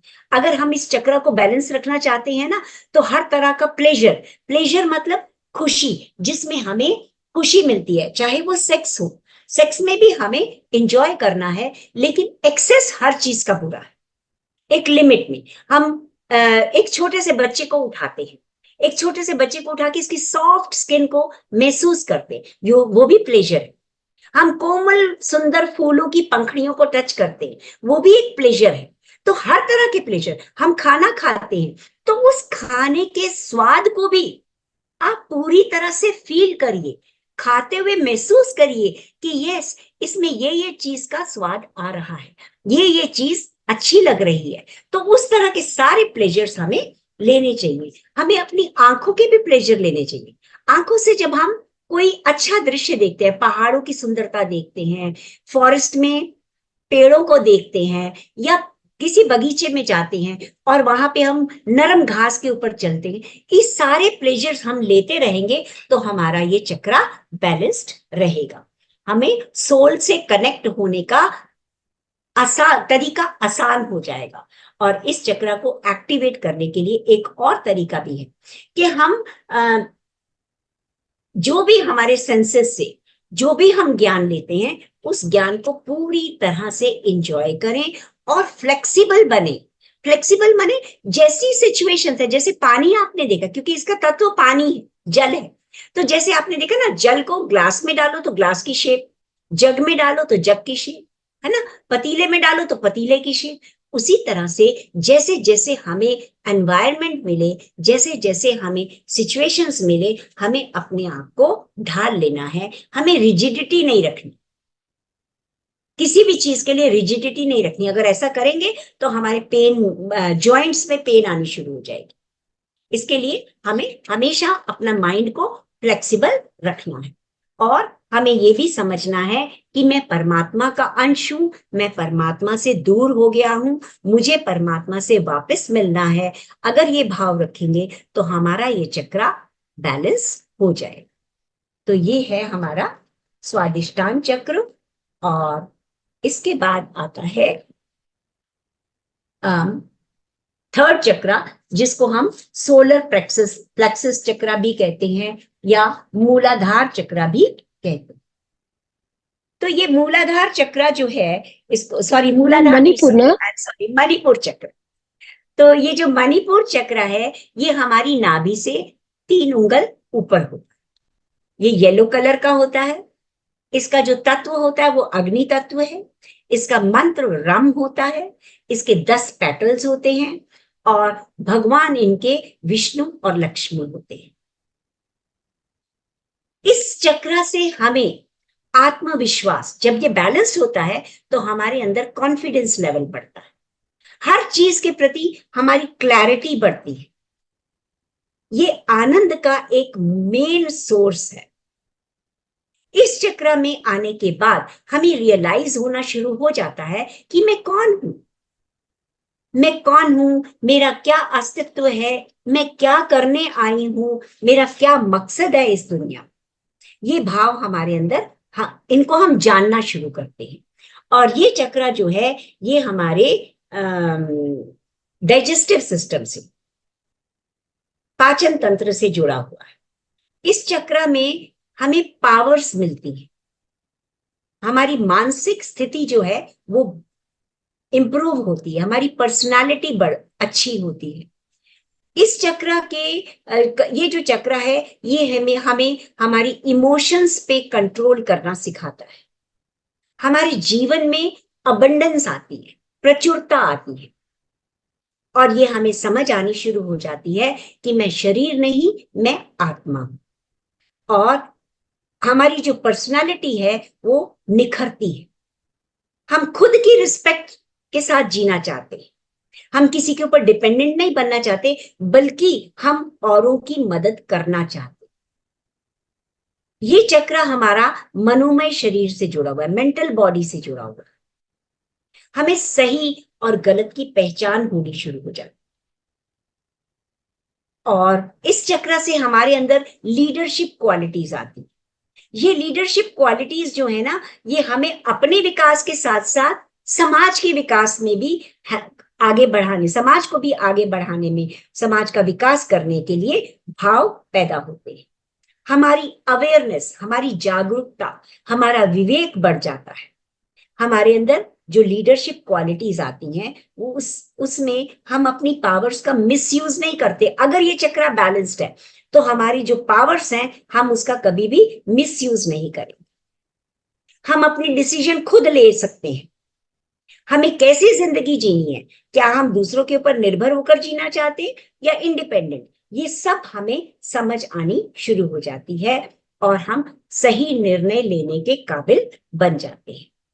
इस चक्रा के साथ हमारा लिवर, हमारा गॉल ब्लैडर, छोटी और बड़ी आंत, अपेंडिक्स, ये सब इस चक्रा से जुड़े होते हैं। इवन पैनक्रियास, हमारे एड्रिनल ग्लैंड्स, सॉरी मास्टर्स, हमारे एड्रिनल ग्लैंड्स इस चक्रा से जुड़े होते हैं और डाइजेस्टिव सिस्टम भी इसी चक्रा से जुड़ा होता है। तो अगर इस चक्रा में इम्बैलेंस हो जाए तो हमारे को पाचन तंत्र के रोग, अल्सर होना, डायबिटीज होना, माइग्रेन की प्रॉब्लम, हेडेक की प्रॉब्लम आ सकती है। तो इसीलिए इस चक्रा को बैलेंस करना बहुत जरूरी हो जाता है। और जब तक ये बैलेंस्ड रहता है हमारी स्थिति भी बैलेंस्ड रहती है। अगर ये अनबैलेंस्ड हो जाए तो विनाशकारी भी हो सकता है। पर ये ब्लॉकेजेस क्यों होते हैं? ये ब्लॉकेजेस होने का कारण क्या है कि जब हम अपनी पावर्स को मिसयूज करते हैं, हम हमारे अंदर जितनी भी पावर्स हैं, हम जैसे कहते हैं ना, अगर मेरे पास जैसे कोई नेता है, पॉलिटिकल नेता है, उसके पास पावर्स बहुत है, तो वो पावर्स का यूज भी कर सकता है लोगों की हेल्प करके और मिसयूज भी कर सकता है, लोगों को दबाएगा, अपने काम निकालेगा, पेमेंट नहीं करेगा, तो ये मिसयूज है। तो अगर हम पावर्स को मिसयूज करेंगे तो ये चक्रा में ब्लॉकेजेस आएंगी और फिर बीमारियां लगेंगी और डिसीजन लेने की, निर्णय लेने की क्षमता कम होती जाएगी। हम हमेशा विपरीत भाव में रहेंगे। विपरीत भाव माने मुझे पता है कि मैं ये काम कर सकती हूँ, लेकिन अगर ये चक्रा बैलेंस नहीं है ना तो मुझे लगेगा नहीं नहीं नहीं, मुझे इस काम में नहीं जाना, भैया ये काम बहुत मुश्किल है, मैं कर ही नहीं पाऊंगी। तो वो एक नेगेटिविटी की जो फीलिंग आती है वो इसी चक्रा की वजह से। तो ये है हमारा मणिपुर चक्र। अगर हम अपनी पावर्स का मिसयूज नहीं करेंगे, अगर हम अपनी थॉट्स को पॉजिटिव रखेंगे तो हम इस चक्र को पूरी तरह से बैलेंस्ड रख सकते हैं। इसके बाद आते हैं हमारा अनाहत चक्र। अनाहत चक्र जो कि हमारे हृदय से जुड़ा हुआ है और ये बिल्कुल हमारे जहां पे हार्ट बीटिंग होती है वहां हम इस चक्र की प्रेजेंस को फील कर सकते हैं। ये चक्र नीचे से चौथा है। ये विंड एलिमेंट से जुड़ा हुआ है, वायु से जुड़ा हुआ है। इसका मंत्र यम है। इसके पैटर्न्स 12 हैं और इसके साथ जो ग्लैंड्स हैं वो थाइमस ग्लैंड है और आनंदमय कोश से जुड़ा हुआ है। इसके जो ऑर्गन्स इसके साथ जुड़े हुए हैं वो है हार्ट और लंग्स, और जो गॉड है वो शिव और पार्वती है। अनाहत का मतलब क्या है? बिना आहत किए, बिना किसी को दुख पहुंचाए, बिना विरोध किए, अनाहत। ठीक है। अगर हम मौन में रहते हैं तो ये चक्र बहुत अच्छे से बैलेंस्ड रहता है, मतलब उतना ही बोले जितनी जरूरत है। और ये चक्र जो है अगर आप देखें तो विशुद्धि चक्र, ऊपर से विशुद्धि चक्र, आज्ञा चक्र और सहस्रार चक्र को नीचे के 3 चक्रों से जोड़ता है। मूलाधार, स्वादिष्ठान और मणिपुर से जोड़ता है क्योंकि ये सेंटर में होता है। इस चक्र से, ये चक्र सहस्रार से भी जुड़ा होता है। सहस्रार में से जो विश्व ऊर्जा हमारे अंदर आती है वो हर चक्र तक पहुंचती है और हर चक्र से फिर वो नीचे के चक्रास में डिवाइड हो जाती है। ये थाइमस ग्लैंड से जुड़ा होता है और इसके क्या स्थिति होती है, जब हम इस चक्र में रहते हैं तो हम अनकंडीशनल लव के भाव में रहते हैं। हर किसी को प्रेम, कोई भावना किसी के विरुद्ध नहीं है, हमेशा समभाव में रहेंगे। हमें यह भी पता है कि सामने वाला हमारा नाजायज फायदा उठा रहा है, फिर भी हम उसके अगेंस्ट, उसके खिलाफ कुछ नहीं करेंगे, उसको भी हम प्यार ही भेजेंगे। तो हमारी जो ज्ञानेंद्रियां और स्किन इसके साथ कनेक्टेड होती हैं, हार्ट और लंग्स इसके साथ कनेक्टेड होते हैं। तो हार्ट चक्र के आसपास यदि हमें कोई स्किन की प्रॉब्लम होती है तो इसका मतलब वो हार्ट चक्र के इम्बैलेंस करने होने से होती है। ये चक्र अगर बैलेंस्ड है तो हमारा सर्कुलेटरी सिस्टम बहुत अच्छे से काम करता है, हमारा जो हार्ट है वो ब्लड का फ्लो बहुत अच्छे से करता है, तो ये हमारे उसमें भी मदद करता है। तो इस तरह से हम जब हार्ट चक्र में बैलेंस्ड रहते हैं तो हम सामूहिक चेतना से काम करना चाहते हैं। मतलब अब हम सिर्फ अपने लिए काम नहीं करते, हम समाज को लेकर साथ चलते हैं। हम हर चीज में सोचते हैं कि ऐसा करने से समाज को क्या बेनिफिट। इवन हम आउट ऑफ द वे जाके कुछ नया काम सीख के भी समाज की मदद करना चाहते हैं। मैंने एक छोटा सा एग्जाम्पल बताती हूँ, टाइम तो हो गया है, लेकिन आपने देखा होगा कि कई लोग ऐसे होते हैं जो जहां पे रह रहे हैं वो वहां की भाषा यूज करते हैं, मगर समर्स में कोई भी वेकेशन में वो अपनी फैमिली में जाते हैं, वो जहां पे जाते हैं वहां की भाषा डिफरेंट है।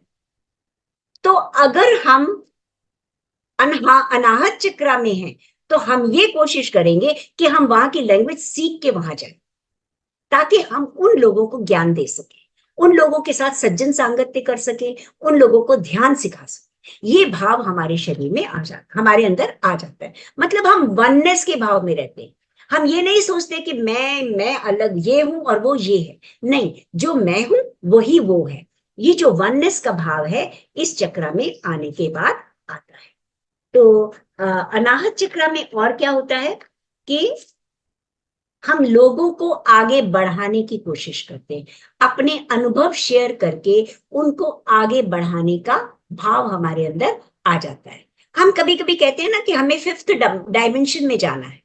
तो फिफ्थ डायमेंशन का क्या मतलब है? अगर हम हार्ट चक्र में आ चुके हैं तो हम ऑलरेडी फिफ्थ डायमेंशन, इस चक्र में रहते हुए हमारे अंदर प्रेम और करुणा की भाव बहुत बढ़ जाता है। विपरीत गुणों वाले जो मनुष्य हैं, जो हमारे साथ बिल्कुल मैच नहीं करते, जो द्वैत और अद्वैत भाव में रहते हैं, जो स्त्री और पुरुष के भाव में प्रपंचता में रहते हैं, उनके अंदर भी, उनके साथ भी हम सामंजस्य बनाने की कोशिश करते हैं, उनके साथ भी हम मिलजुल कर रहने की कोशिश करते हैं। इस चक्र को इम्बैलेंस क्यों हो जाता है? देखिए, अगर हमारे अंदर प्रेम है तो हमें निस्वार्थ प्रेम बांटना है। लेकिन अगर हम ये सोचे क्यों भाई मैं उसको प्यार क्यों दूं, वो तो मुझे प्यार नहीं करता, वो तो मेरे बच्चों को पूछता भी नहीं है, तो मैं उसके बच्चों को क्यों पूछूं? तो हम लॉजिक माइंड यूज कर रहे हैं। जहां हम अपना लॉजिक माइंड यूज करना चाहते हैं, जहां हम द्वैत भाव में आ जाते हैं, जब हम प्रेम में भी हिसाब किताब करना शुरू कर देते हैं, तो तब इस चक्र में इम्बैलेंस हो जाता है। फिर हम किसी पे भरोसा नहीं करते, हम विश्वासघात भी कर सकते हैं, हम अपने लिए नए कर्मा भी बना सकते हैं, हम अस्वीकृति भाव में आ जाते हैं, जिसके कारण इस चक्र में ब्लॉकेजेस आते हैं। तो इस चक्र में जब ब्लॉकेजेस आते हैं तो क्या बीमारियां आ सकती हैं, क्या रोग आ सकते हैं? वो है हार्ट के रोग और लंग्स के रोग। आपने कई बार सुना होगा कई लोगों को सांस की बीमारी हो जाती है, उनके लंग्स जो है वो सिकुड़ जाते हैं, शुद्ध नहीं होते। वो इसी कारण से होते हैं जब उनका हार्ट चक्र इम्बैलेंस होता है, यानी वो प्रेम को भी तोल बोल के देते हैं, सबके साथ एकत्व का भाव नहीं रखते, सबको एक ही चेतना नहीं समझते, तो उनके हार्ट और लंग्स की बीमारियां, हार्ट अटैक होना, हार्ट में ब्लॉकेजेस होना, ये सब, और इसके अलावा कई बार चेस्ट का कैंसर होना, ब्रेस्ट कैंसर जो लोगों को आमतौर पे हो जाता है, उनको हाई ब्लड प्रेशर की बीमारी भी हो सकती है, उनकी इम्यूनिटी पावर बहुत कम हो जाती है, बहुत जल्दी जल्दी उनको रोग लग जाते हैं। तो अगर हम देने का भाव रखें, करुणा रखें सबके प्रति, सबको अनकंडीशनल लव दे, तो हमारा अनाहत चक्र बैलेंस हो सकता। नेक्स्ट है मास्टर्स हमारा विशुद्धि चक्र। विशुद्धि चक्र हमारे यहाँ पे गले में होता है। ये थायराइड ग्लैंड के पास होता है। ये हल्के नीले रंग का होता है, आसमानी रंग का होता है। इसमें 16 पेटल्स होते हैं। इसका मंत्र हम होता है। ये थायराइड ग्लैंड से जुड़ा हुआ होता है। ये आकाश तत्व से जुड़ा हुआ होता है। और इसके जो विज्ञानमय कोश, इसका विज्ञानमय कोश होता है। और ये इसके जो गॉड है वो राधा कृष्ण होते हैं। जब हम इस चक्र में पहुंच जाते हैं तो हमारे अंदर बिल्कुल शुद्धता का भाव आ जाता है। हम बिल्कुल शुद्ध भाव रखते हैं। अब हमारे अंदर कोई नेगेटिविटी नहीं आती। हम बहुत सृजनात्मक, क्रिएटिव हो जाते हैं। हम सिर्फ सत्य बोलना जानते हैं, चाहे वो अच्छा लगे या बुरा लगे, हम हमेशा सत्य बोलना चाहते हैं। ये हमारे शरीर में होने वाली जितनी भी मेटाबॉलिक एक्टिविटीज है, क्रिएटिव मतलब रासायनिक क्रियाएं हैं, और जो कैल्शियम की मात्रा है उसको संतुलित रखता है। ये चक्रा हमारी थॉट्स, हमारे नकारात्मक भाव को पॉजिटिव में, नेगेटिव थॉट्स हैं तो उनको मिरेकुलस बना देगा, नकारात्मक भाव है तो उनको सकारात्मक बना देगा। हम विश्व मूल की चेतना के साथ एक होने लगते हैं। हम मतलब ये पहचान जाते हैं कि हम उस परमात्मा का अंश हैं और अल्टीमेटली हमें उसी लेवल तक पहुंचना है। जैसे एक बच्चा सोचता है ना कि मुझे अपने पापा की तरह एक हाई रैंक तक पहुंचना है, उसी तरह हमें ये समझ आ जाती है कि अब हमें उसी परमात्मा के साथ एकत्व करना है। जो गुण उसके हैं वो गुण अपने अंदर उजागर करने हैं। यानी ये जानने की इच्छा तीव्र हो जाती है कि मैं कौन हूं, मैं किस पर्पस से इस पृथ्वी पर आया। और अगर ये चक्रा इम्बैलेंस हो जाता है तो उससे हमें थायराइड की प्रॉब्लम आ जाती है। थायराइड प्रॉब्लम आपने देखा है, कभी वो हाइपोथायराइड होता है या हाइपरथायराइड होता है या गोइटर का फॉर्म ले लेता है।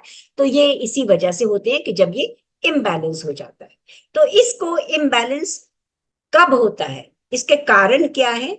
जब हम नेगेटिव सोच रखते हैं, जब हम अनवांटेड बातें करते हैं। आपने देखा होगा कई लोग ऐसे ही बोलते रहते हैं, बेफिजूल, जिसका कोई जरूरत नहीं है, बेफजूल बोलते हैं, बहुत ज्यादा बातें करते हैं। जिस विषय के बारे में ज्ञान नहीं है उसमें भी आगे बढ़ चढ़कर अपनी रीजनिंग देंगे इलॉजिकल थॉट से।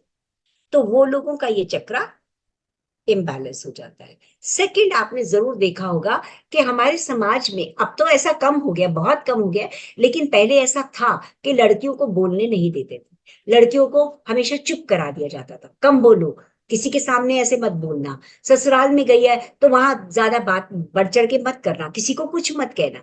उनकी आवाज को दबा दिया जाता, उनके एक्सप्रेशन को दबा दिया जाता था, और वो लड़कियां ऐसी हो जाती थी कि अपने भावों को एक्सप्रेस ही नहीं कर पाती थी। जब हम अपने भावों को एक्सप्रेस ही नहीं कर पाते मास्टर्स, तो हमारा ये चक्रा इम्बैलेंस हो जाता है, हमारा एक्सप्रेशन ही खत्म हो जाता है।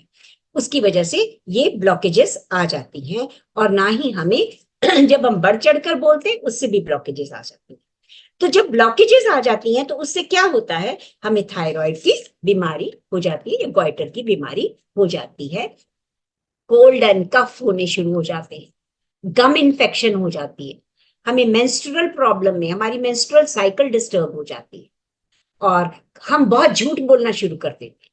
हर बात में हम कुछ गलत बोल देते हैं, लोगों से हम जेलस फील करना शुरू कर जाते हैं, हमारी स्पीच पे कंट्रोल नहीं रहता, अनवांटेड बातों को भी बोल देते हैं, जहां बोलना कुछ है और कुछ और बोल देते हैं। और जब ये चक्र बैलेंस हो जाता है तो हम अपनी थॉट्स को बढ़िया कर सकते हैं, माने नेगेटिव थॉट्स को भी हम मिरेकुलस कर सकते हैं, और नेगेटिव और अनवांटेड बातों के प्रति हम जागरूक हो जाते हैं। जहां हमारे विचार मांगे नहीं गए वहां हम बोलते नहीं हैं। मौन रहना जहां जरूरी है वहां हम मौन रहकर बिना शब्दों के भी अपने आप को एक्सप्रेस कर पाते हैं, और मौन रहते हुए हम अपनी एनर्जी को भी सेव कर पाते हैं। तो ये चक्रा बैलेंस्ड हो जाता है।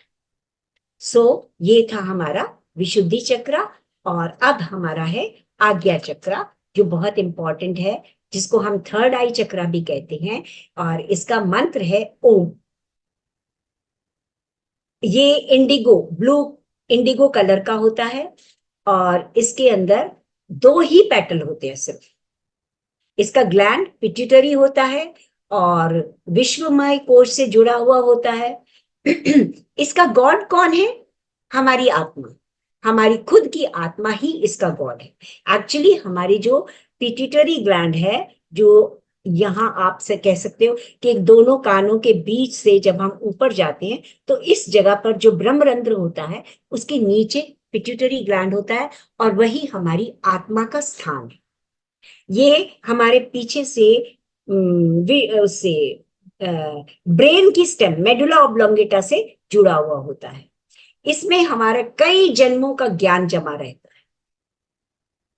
हमारी जो जो भी एनर्जी हम गेन करते हैं वो एनर्जी पहले इसी में दिखाई देती है, इसी में, इसी चक्रा में आती है। तो ये जो थर्ड आई है वो इसी में थर्ड आई होती है।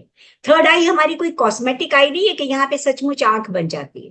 थर्ड आई का मतलब ये है कि हमारे अंदर जो पास्ट को देखने की क्षमता बढ़ जाती है। हम एक ही समय में वर्तमान में रहते हुए पास्ट, प्रेजेंट और फ्यूचर तीनों स्थितियों को अनुभव कर सकते हैं। हमारी इनर परसेप्शन माने हम अतीन्द्रियों के बारे में जान सकते हैं।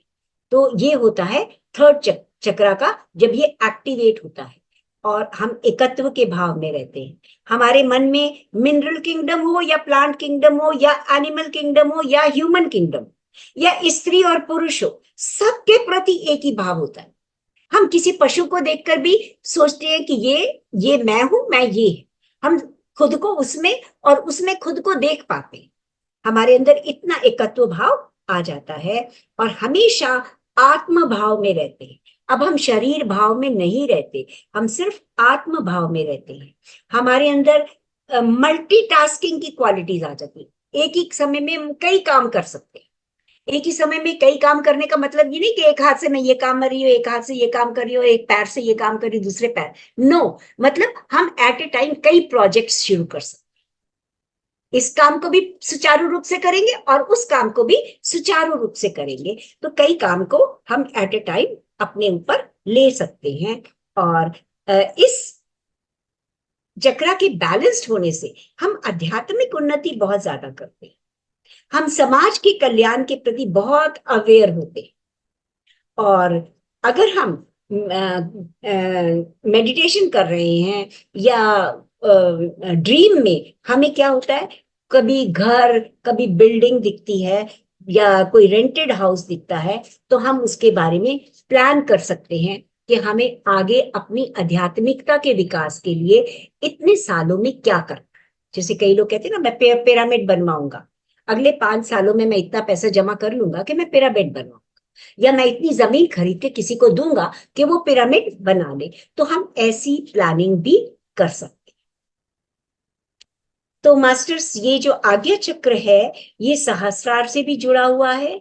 और अगर हम बुक्स पढ़ते हैं, मान लीजिए हम स्वाध्याय करते हैं, तो हमारे मन में ये आता है कि ये बहुत अच्छी बुक है, तो हम उस बुक को पढ़ने के बाद किसी को गिफ्ट कर देते हैं कि तुम भी पढ़ो, तुम्हारा भी ज्ञान इससे बढ़ेगा।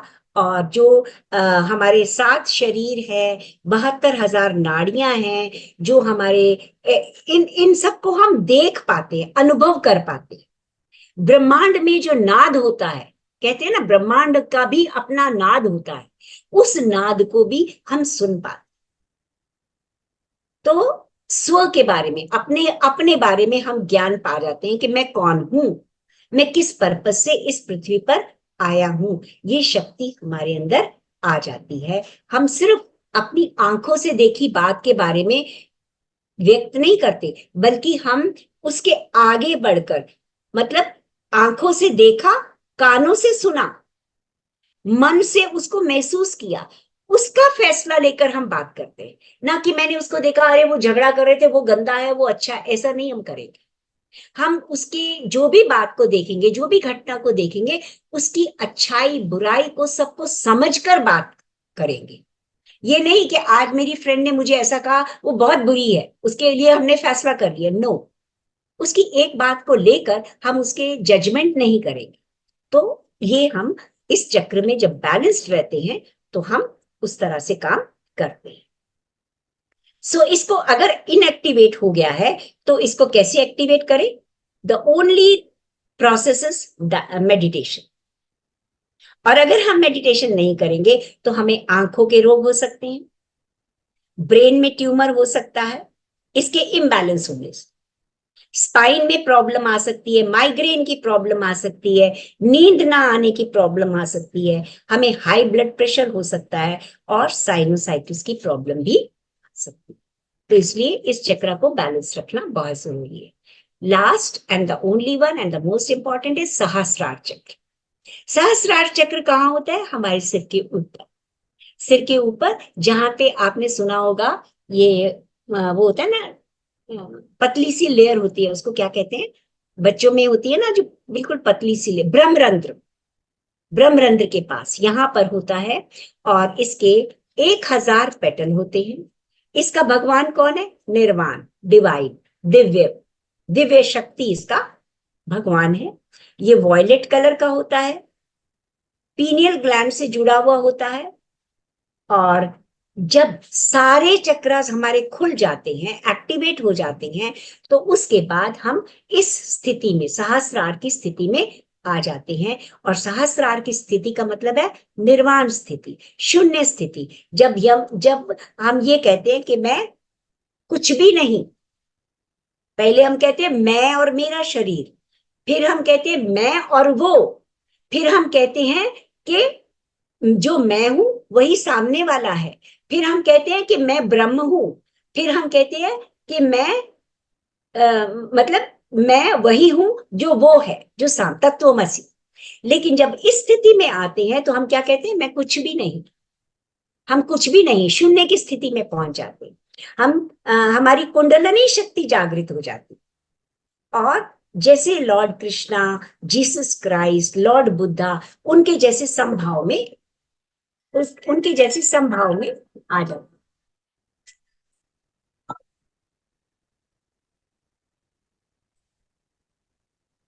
Sorry masters. तो जब तक मास्टर्स हम मोह में रहते हैं, हम किसी के साथ जुड़े रहते हैं, बहुत अटैच रहते हैं, चाहे वो बच्चे हो, पति हो, पत्नी हो, जब उनके साथ जुड़े रहते हैं तो हम जागरूक नहीं हो पाते।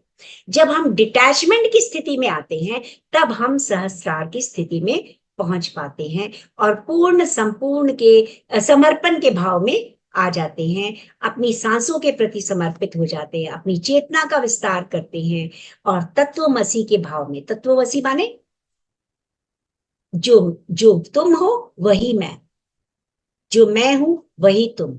मतलब अब कोई अलग है ही नहीं, कुछ अलग हमारा है ही नहीं, हम पूर्ण आत्मा का पूर्ण रूप से अंश है। इस फीलिंग को हम समझ पाते हैं और जो कर्म, जो लेसन हम सीखने आए हैं वो पूरे लेसन हम सीख लेते हैं और एक आनंदमय स्थिति में आ जाते हैं, एक ब्लिसफुल स्टेट में आ जाते हैं। कहते हैं ना, आनंद का कोई सेकंड वर्ड नहीं है। तो हम उस स्थिति में पहुंच जाते हैं, हम दृष्टा भाव में पहुंच जाते हैं, हम सही और गलत को दूर से देखते हैं, हम कोई निर्णय नहीं लेते, हम किसी को रोकते नहीं, किसी को सलाह नहीं देते और हम प्रकृति के अनुसार चलते हैं। तो इसका ब्लॉकेजेस का कारण क्या है? एक सेकेंड मास्टर्स, लेकिन मैं 2 मिनट बाद फोन करनी है। इसकी इस स्थिति का, इसमें ब्लॉकेजेस क्यों होते हैं? ब्लॉकेजेस तब होते हैं मास्टर्स, आपने देखा होगा कि बच्चे जो होते हैं, छोटे बच्चे बहुत सारे क्वेश्चंस पूछते हैं, मैं कहाँ से आया हूँ, भगवान कौन है, मंदिर में हम क्यों जाते हैं? तो हम क्या करते हैं? उनको दबा देते, अरे कुछ नहीं, सब ठीक है, हम भगवान से आए हैं, उनको सही जवाब नहीं देते। या हम उनको कुछ धर्म के प्रति मजबूर करते हैं कि नहीं, तुम्हें ऐसे ही पूजा पाठ करना है जैसे हम सदियों से करते आ रहे। तो जब हम उनकी भावनाओं को दबा देते हैं, उनका सहस्रार चक्र इम्बैलेंस हो जाता है, उनका सहस्रार चक्र बंद हो जाता है। इसलिए मास्टर्स हमें ऐसा नहीं करना। इसकी जो 1000 पेटल्स है, 1000 पेटल्स का मतलब क्या है? 1000 तरीकों से हर स्थिति को समझना, अनुभव करना और फिर लोगों को के साथ उन अनुभवों को शेयर करना। तो इस तरह से मास्टर्स हम 7 चक्रास को बैलेंस भी कर सकते हैं, और उनके अकॉर्डिंग जब हम चलते हैं तो हमारी कोई ब्लॉकेजेस नहीं होती, हमारा शरीर स्वस्थ रह सकता है। तो मेरी तरफ से इतना, आज लेसन बहुत लंबा हो गया है।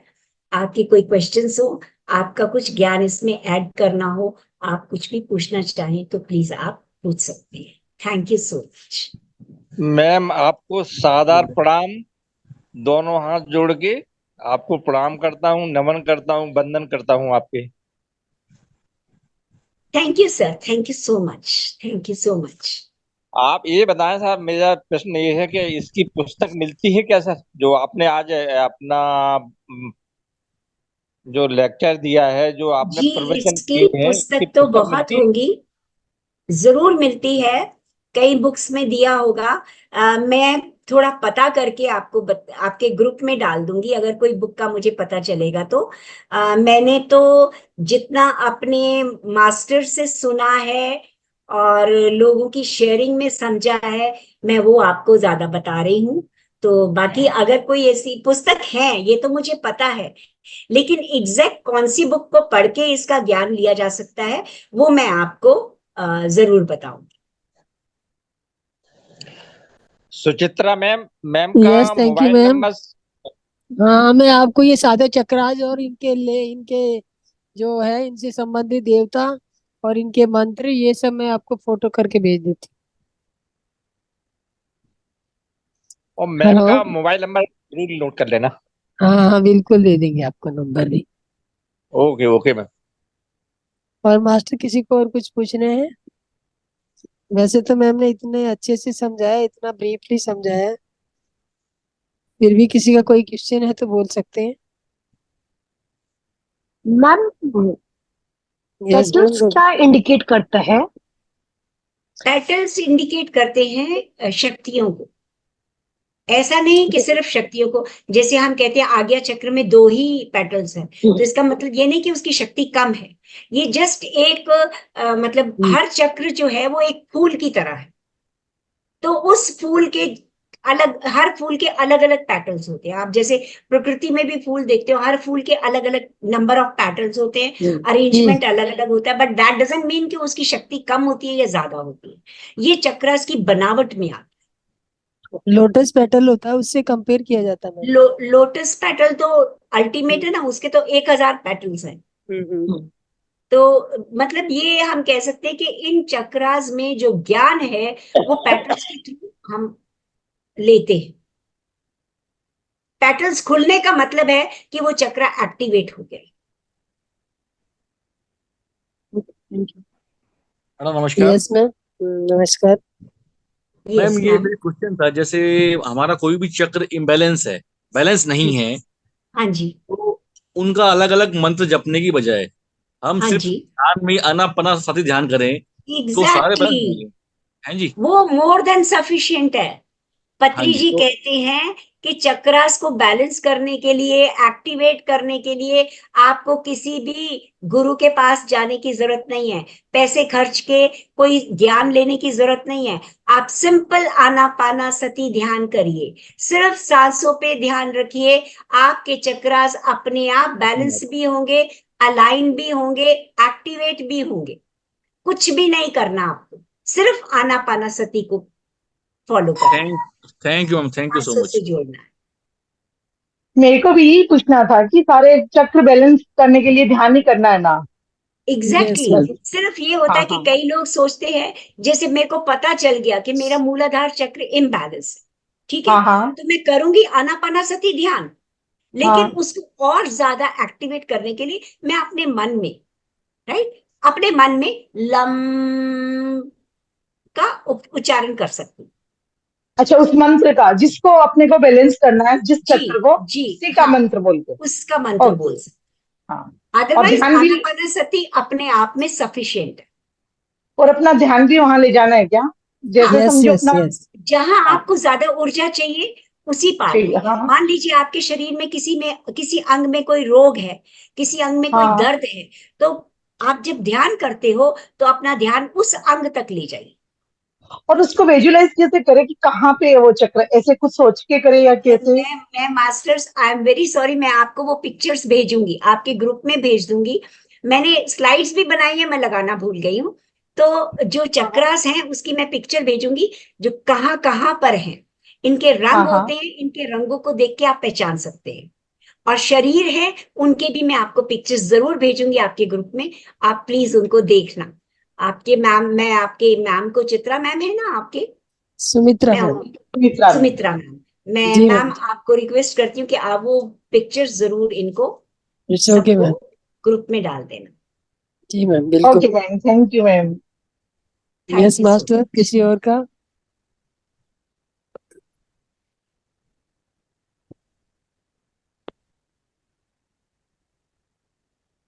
काफी लेट हो गए ma'am.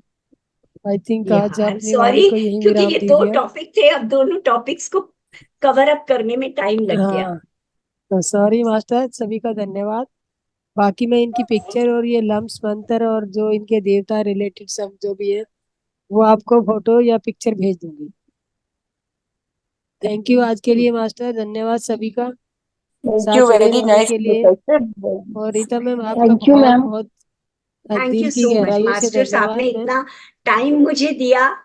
I am so happy, I am so thankful to all of you कि आपने मेरे लिए इतना टाइम निकाला। Thank you so thank much. You so much ma'am, बहुत ही ऑसम, बहुत ही ऑसम, मतलब आपकी जानकारियां थी और आपने बहुत ही पैशंस के साथ, बहुत ही प्यार के साथ हमें सिखाया। थैंक यू सो थैंक बहुत यू मच। मैम। अच्छे से थैंक यू। समझाया। Thank you. बहुत बहुत धन्यवाद आपका दीदी। थैंक यू बहुत जी, अच्छे थैंक से यू हम सो समझ मच। पाए। Thank you, thank you so much. तो मास्टर आज के लिए यहीं पे विदा लेते हैं, कल फिर मिलते हैं 7 बजे और एक नए विषय के साथ। तब तक के लिए सभी को धन्यवाद और सभी को नमस्कार।